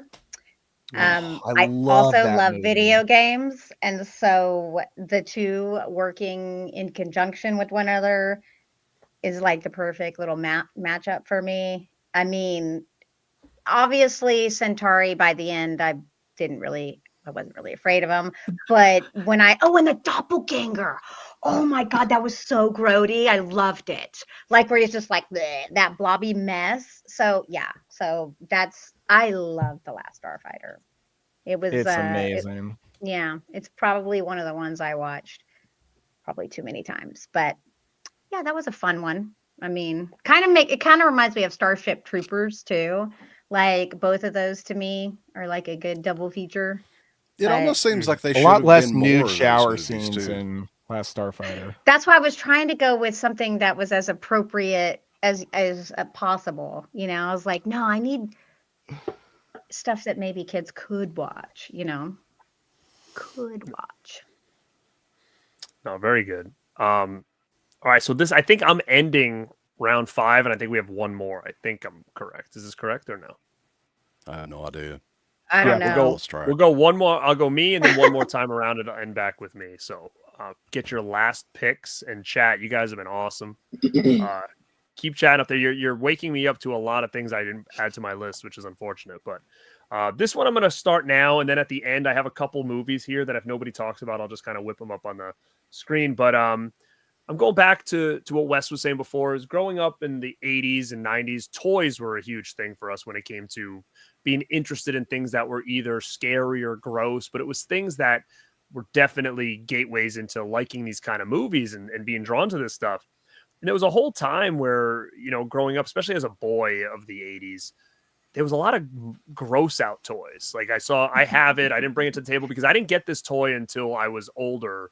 It was My Pet Monster. That was like obviously a grail piece for me as a kid, but my mother would not get it for me. I don't know why, but I do have it now. Another one was Boglins, which was another big one for me as a kid, which I never had, but I have them now. But this one, these I did have a lot of, and they kind of fit in that same category. As we were privileged with Mad Balls. Oh my God, I remember those. I loved them.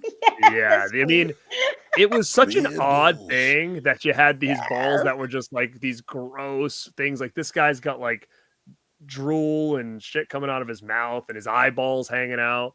I mean, it was just one of those things that it was weird shit that was geared towards boys of the 80s, right? Like we're playing catch with these monster looking balls. You're throwing them at each other.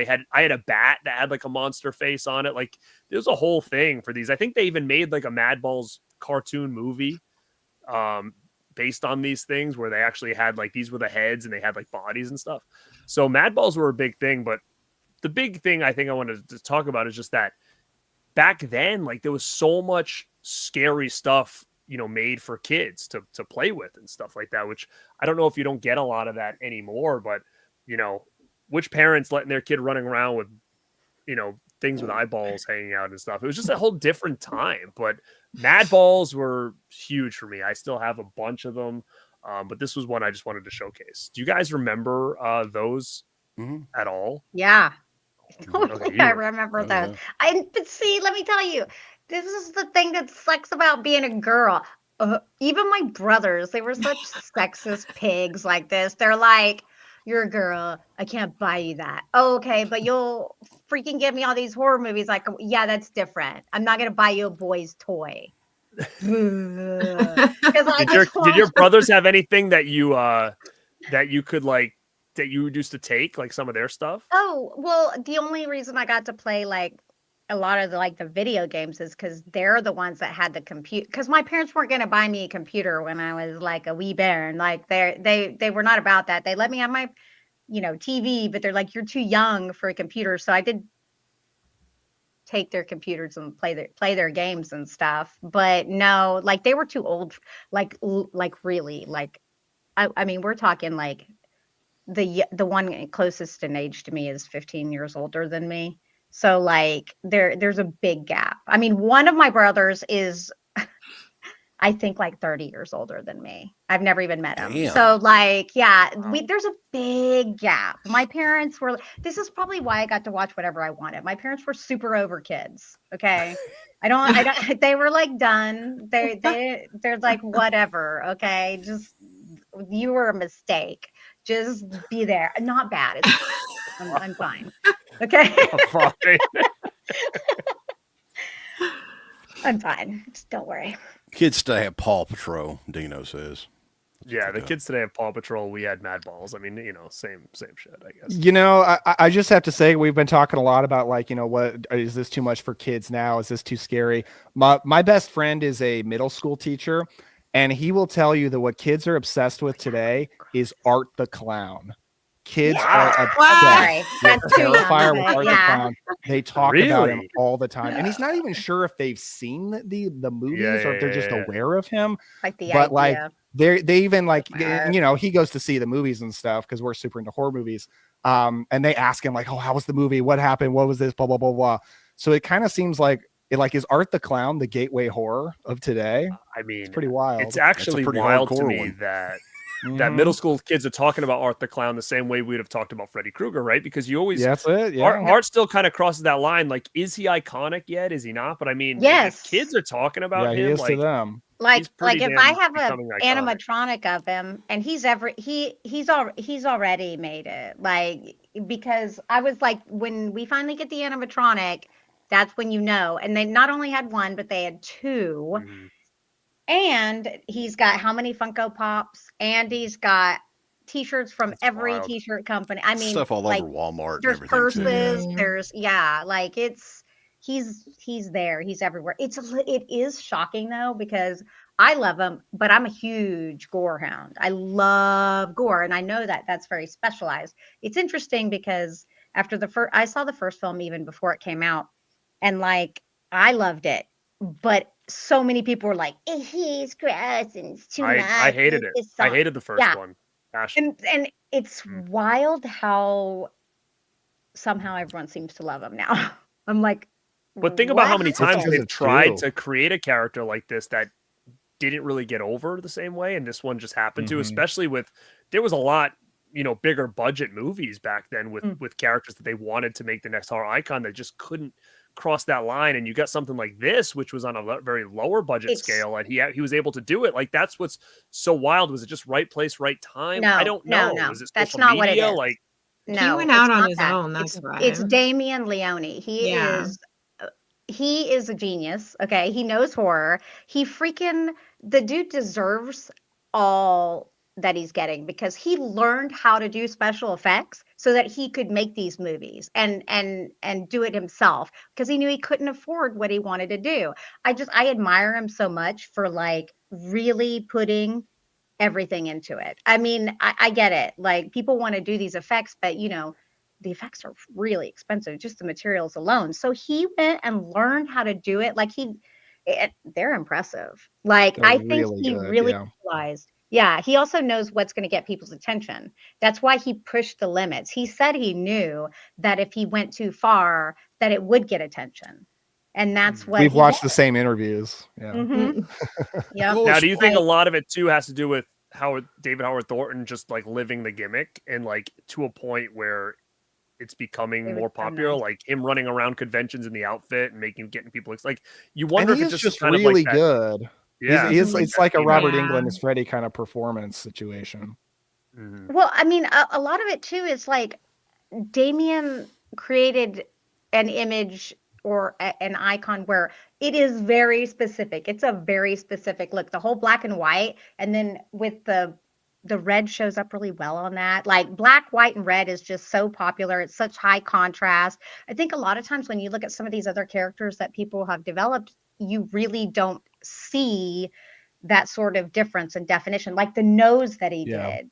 did. Everything about it is unique and different. He didn't just throw a mask on. He put so much into it.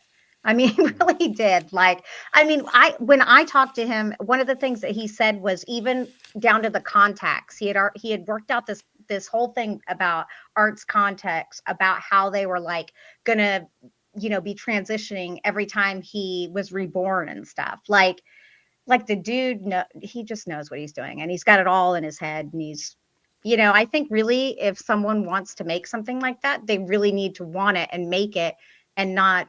I think he was like, I know what I want to do, and if it's good enough, people will like it. And I think he made it good enough. I think he's freaking very clever.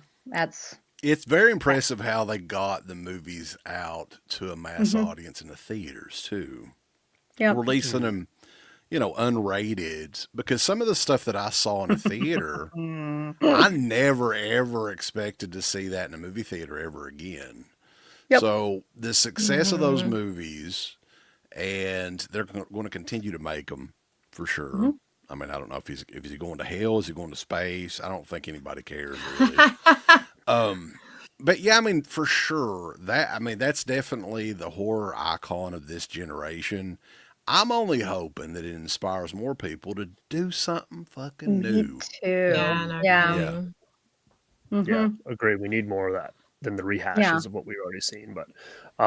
But yeah, gang. Again, everybody, thank you for being here. Hit that like button. Follow these people on their socials. It's in the description. We got one more round left. Are we back to you, Wes, to finish this off, or what? I think so. All right, what we got? What's your last pick? I was going to talk about a Boglin, but maybe somebody else has a Boglin and talk about it. I have one, but I don't have it on me. If you've got one right there, I've got one, so I can mention like if nobody else has a Boglin. So cool. I have a Boglin, but I wasn't going to talk about it. I apologize if anybody's going to mention it, but yeah, I had two left. Boglin was one. And go look up the commercial for the Boglin when it came. That was, oh man, every kid in the country bought a Boglin after they saw that commercial. Great stuff. So Boglins, they remake them now. This is a newer one. I actually have an old school one over there on the shelf that I don't touch because it's fragile. But one that I was going to mention, movie-wise, grew up with, it came on, I think it was around the holidays, maybe like after, it was in between Thanksgiving and Christmas every year on NBC. It was a big event. And I always thought this movie was a horror movie, and it's The Wizard of Oz from 39. Yeah. Just such a strange freaking movie from beginning to end. And man, like fever dream stuff. When I was a kid, I had, the nightmares about those little monkeys and everything coming to get me, right? The Wicked Witch. Dude, for 38 or 39, whenever that movie was 39. made. It's amazing how much it still works, and it's transcended like generations, like over, what is it? It's coming up on like 90 years or whatever it is. Wild. Yeah, insane. And I've seen the movie a gazillion times. I don't know what else anybody can really say about it, but yeah, that was one of the early ones for me because I probably saw it when I was 4 or 5 years old initially. And just such a well-made movie, beautiful movie, beautifully shot, acted, kind of a musical as well. Yeah. I mean, it definitely has horror elements in it, no question. I think a lot of us probably watched that at a really young age, and that she was sets kind of the scarecrow on fire, right? Yeah, everybody that freaked everybody out. I mean, the production was also kind of a horror. I mean, they use asbestos as like snow. Yeah, it's super bad. Original Tin Man almost died, I think. Like, holy moly, y'all! That's crazy. Mm-hmm. Wasn't there like creepy things that happened on set too? Or was that? It was like big. Judy was like Garland munchkin had orgies pumped and full of stuff. pills to make that movie. There's all kinds of weird stories about the movie too. Like there's a scene in the movie where the scarecrow actually has a pistol and he's walking through the forest with the pistol and nobody notices it. I guess because he doesn't use the pistol, right? But he's like walking around like scared he's going to shoot somebody with fucking scarecrow. Like where did he get it? And the talking trees too, man. When I was little, oh my God. I was thinking that was like totally real. Yeah, I said munchkin orgies. There was some on set. There's a whole thing about that. Yeah. And then they said one like hung himself. I don't know if that was fake or if that was still a real thing. No, that wasn't real. I don't think. Did that get debunked? It was some. Yeah, it was some with sort the hanging of, body in it. Yeah, that's not actually. It was a bird or something that flew off. I think that's what they said it was. I don't know. I think that someone actually did wind up committing suicide, but the body isn't there is no like hanging body in the film, like people say. It's kind of like that, 3 Men and a Baby, where they have the ghost thing. Everyone's like, the stand-up thing, yeah. Mm-hmm.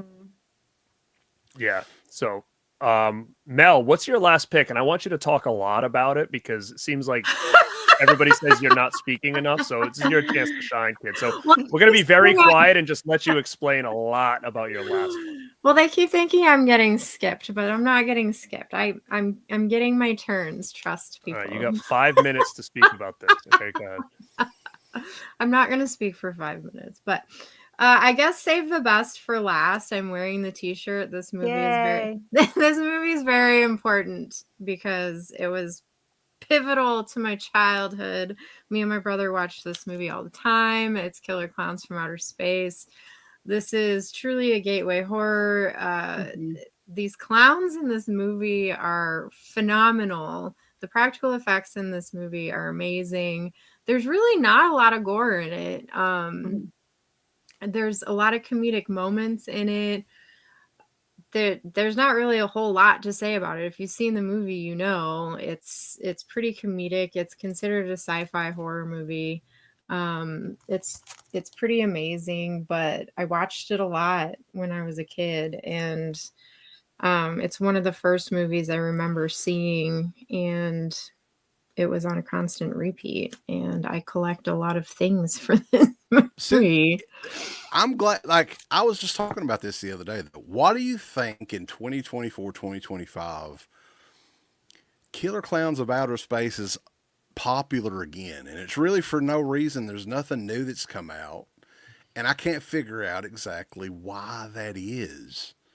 I think Like it's just so unique. Like there was no sequels. It was just so different. I mean, I think that they're looking at that and be like, wow, these clowns are just so marketable. And we never really got to take advantage of that before because it wasn't a franchise. And I think that people are just finally realizing like how cool these characters really are and how beloved this film is for something that, you know, never spawned off any sequels. I mean, there's a damn video game all of a sudden. This is there at Spirit Halloween's got stuff going on. NEC is putting out figures or whatever. Like Halloween Horror Nights did a really great maze of it a few years ago. They did. So I think that they're really just kind of looking at this and being like, wow, this is a pretty cool ass movie that, you know, we've got to take advantage of because it's marketable. Yeah, it holds up pretty well too. I mean, if you watch it, there is some cheesy CGI moments in it, but or digital effects or whatever. But for the most part, it's practical.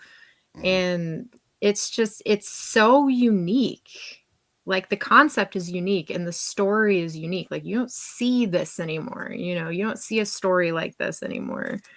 And it like Jumbo the clown at the end and the way that you have to kill these things, like it's Yeah. And the cotton it's candy bonkers, cocoons. you know.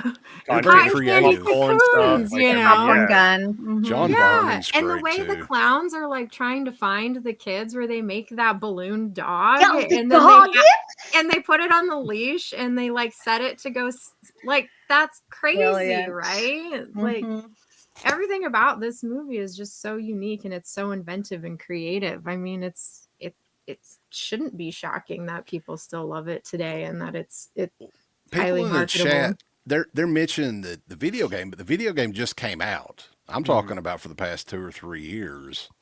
It's just, I mean, I guess I don't know. Well, I mean, there's a fan long base period is of growing. time between the time it was released and now that it really didn't get much love outside of just the movie itself, right? Like it didn't. Like, do you Well, remember it when was you had like that a midnight cult classic movie? for Yeah. a while, but now, yeah, there's some strange popularity that it's hitting. I don't know if it's because Scream Factory put it out. Maybe that's Arrow why. I mean, put it a was- better version out. Arrow put a version out. Yeah. Yeah, so I mean, I think that it's a marketable movie, and you know, I think that they finally realized that.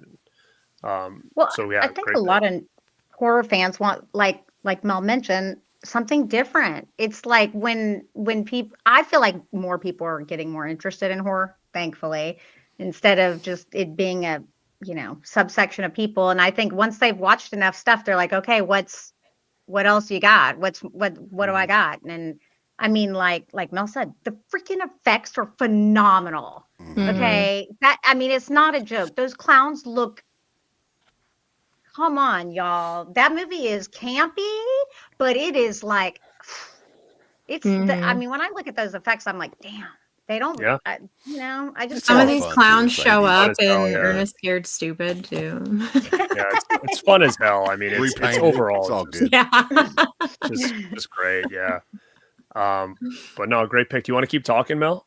You want to keep? Do you have anything else over there you can bring I up? hope I Yeah. appeased the chat. If they I were to do do the have all sequel, of the Funko Pops too. How would They're you do all the sequel, impressive. Mel? Huh? How would you do the sequel? How would I do a Yeah. sequel? I have no idea. With the AI to see what they would do. I don't know. Yeah. What would you do? What could you do? Bring them to the city. What could you do with these things? Go to their home planet. What do you do? Yeah, I would say you got to take it to outer space. I mean, they're from outer space, so you got to take it to outer space. That's what you got to do. Mm-hmm. See what's crapping in there. All right, Daniel, what's your last pick, brother? Okay, so my last pick was going to be a movie from the 80s, but I feel like we've had a lot of 80s representation and not enough 90s, which is technically my era. So I'm going to do that, and I'm going to go with Casper. Oh, yeah. Which I believe is from 95, which is a movie that I loved when I was a kid, and I have the VHS tape. But it's honestly a movie I've only come to love more now as an adult. I just really love family movies from the 90s and the early 2000s, which makes sense why. That's when I was a kid. But man, they just had a really, really special feel in this time. And like, it really is such a great looking movie, like the Haunted Mansion it takes place in, and it all takes place in the fall. It's really beautiful. I love Bill Pullman and Christina Ricci in it so much. The ghost effects, I think they hold up. Like, they're digital. They look really, really good. This is honestly like one of the few movies that I really do watch every single October, and I never miss it. And it's just so much fun. It always just puts me back into like Halloween feels as a little kid every time. I love it. Isn't it strange that the effects of Casper and the ghosts looks, so I feel like look better than the stuff we get now. Oh yeah. My wife. I mean, they're simple. Maybe that's the secret. They didn't go too over the top with it and try too much.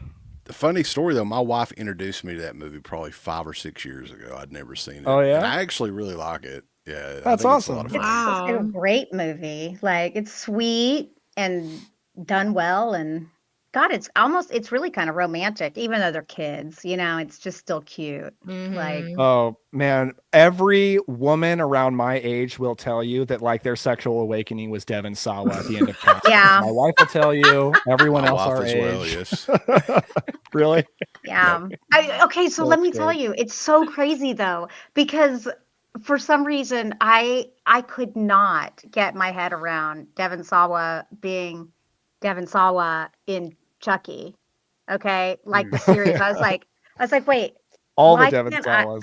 I could not. I'm like, but his hair was blonde, and now he doesn't have blonde hair. I don't know what it is, y'all. It took me forever to like actually accept that is the same person. I mean, he's super hot in both. Don't get me wrong, but yeah, he's great now. He has such a great horror career at this point. Yeah, he really does. Making a huge comeback. Mm-hmm. Mm-hmm. Yay! All right, Crystal, what we got going here? Last pick, kiddo.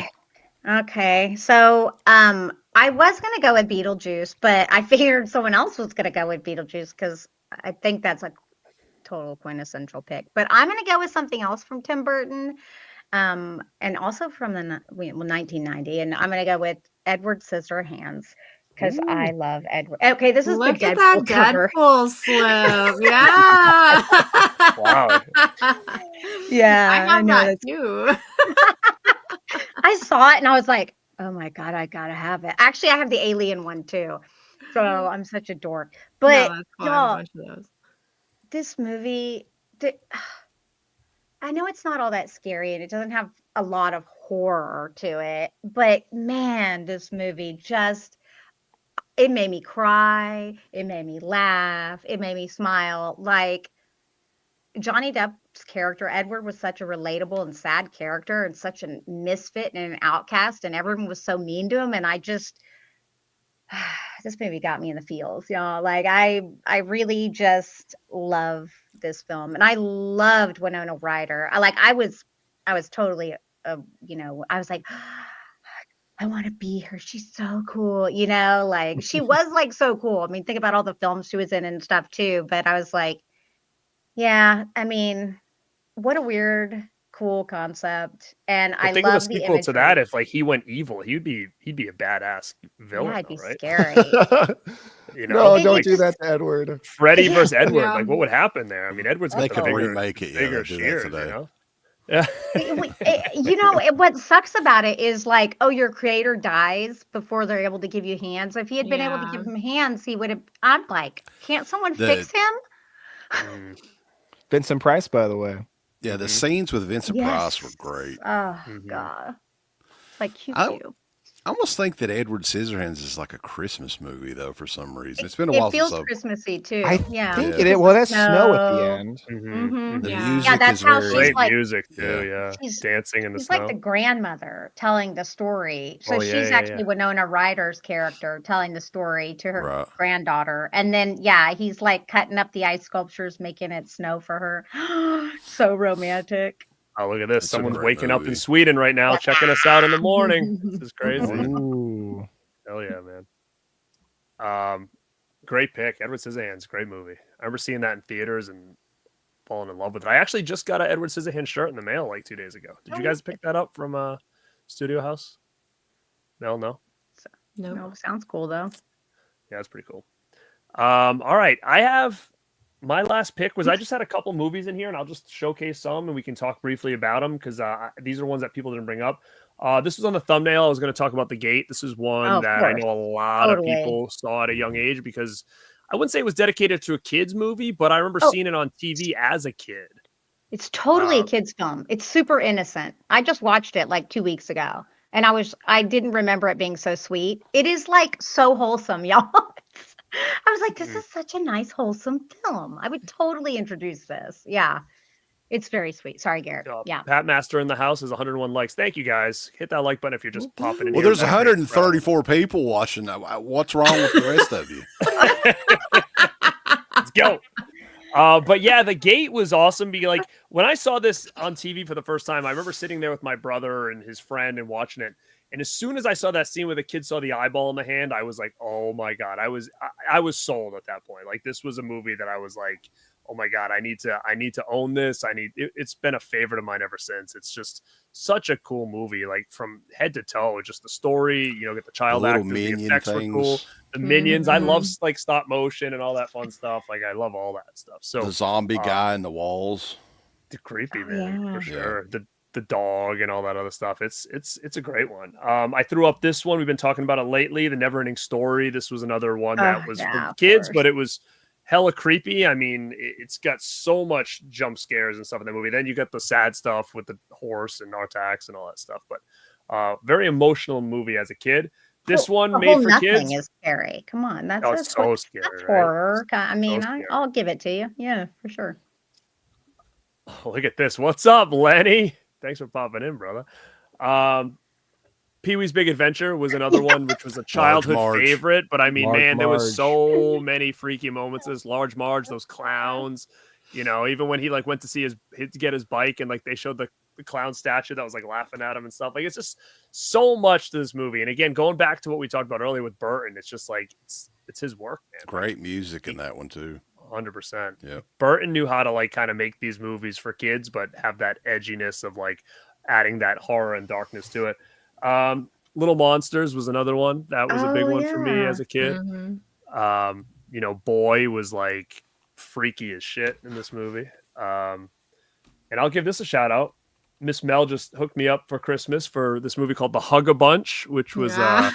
a kids movie that was freaky as shit. I don't know if you guys remember this one from the Looks 80s. interesting. No, but It's it looks live like action. some It is weird a stuff. trippy. You got to go to the Movie. dispensary before you watch that. I bet. Right? Yeah, I mean, you can find it on YouTube. This is a hard movie to find. It's freaking wild.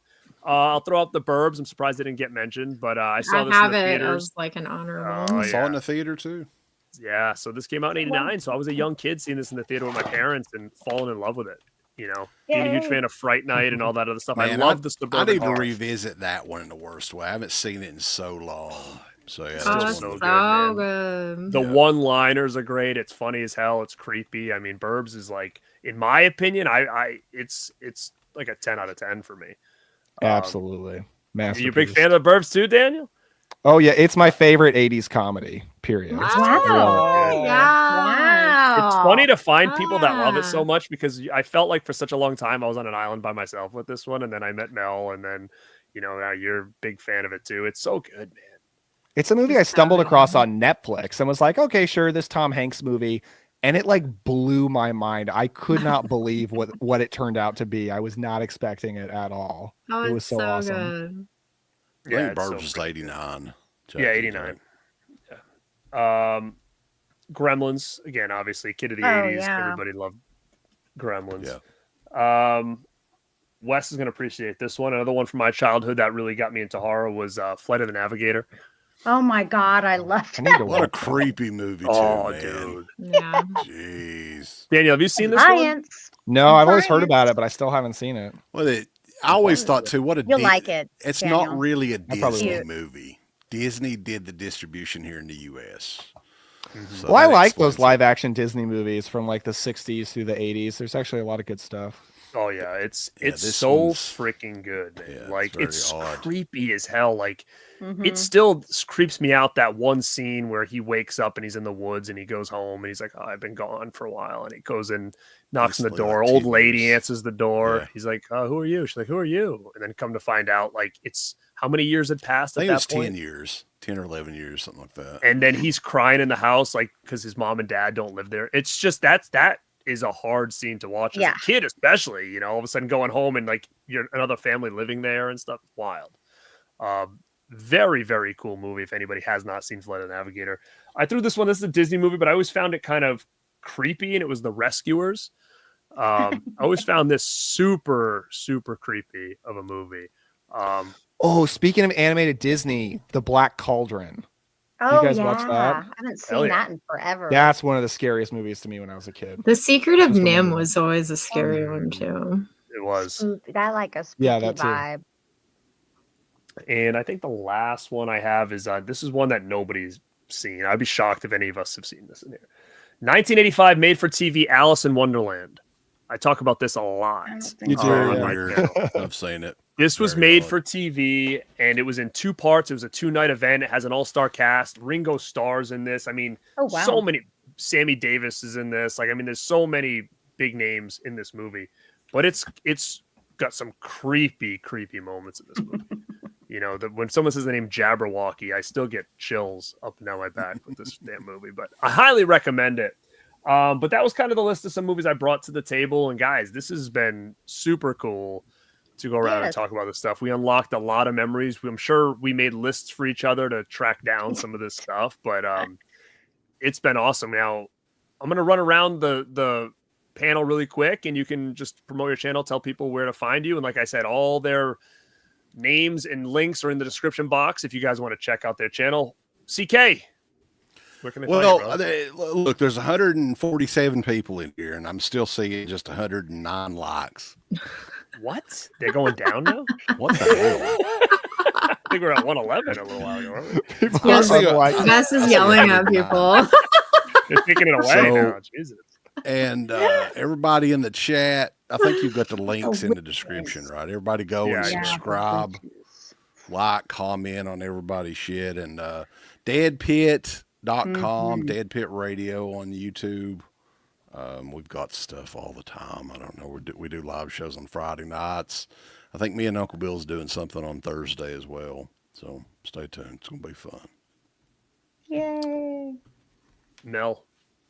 I'm Mel from My Killa Podcast. You can find me on pretty much everything. I got a couple videos coming up to wrap up 2024, and then after that, I'll be doing some new stuff for 25. So stay tuned. Yay. Daniel. cool. Yeah, you can find me at the Cobwebs channel. My latest video is an in-depth review and breakdown of The Hitcher, which was fun to do. And then Oh, tomorrow morning, I'm wow. dropping a video recommending 10 serial killer movies. So you can check that out in the Ooh. morning. I Yay. watched that Hitcher retrospective. It was really good. Oh, thanks, man. Yeah, I love The I Hitcher. love the Me Hitcher. too. So when I saw that, I was like, Amazing. all right, I gotta check this out. It's Yeah, I love probably it. my top 10. I would say The Hitcher's in my top 10. Like just movies, period. Mhm. Nice. That's awesome. awesome. Yeah. Great. All right, Crystal, this is you. We're getting back in action right now, kiddo. What's going on over there? Jesus, that puts like a lot of pressure on me. Now I'm like, okay.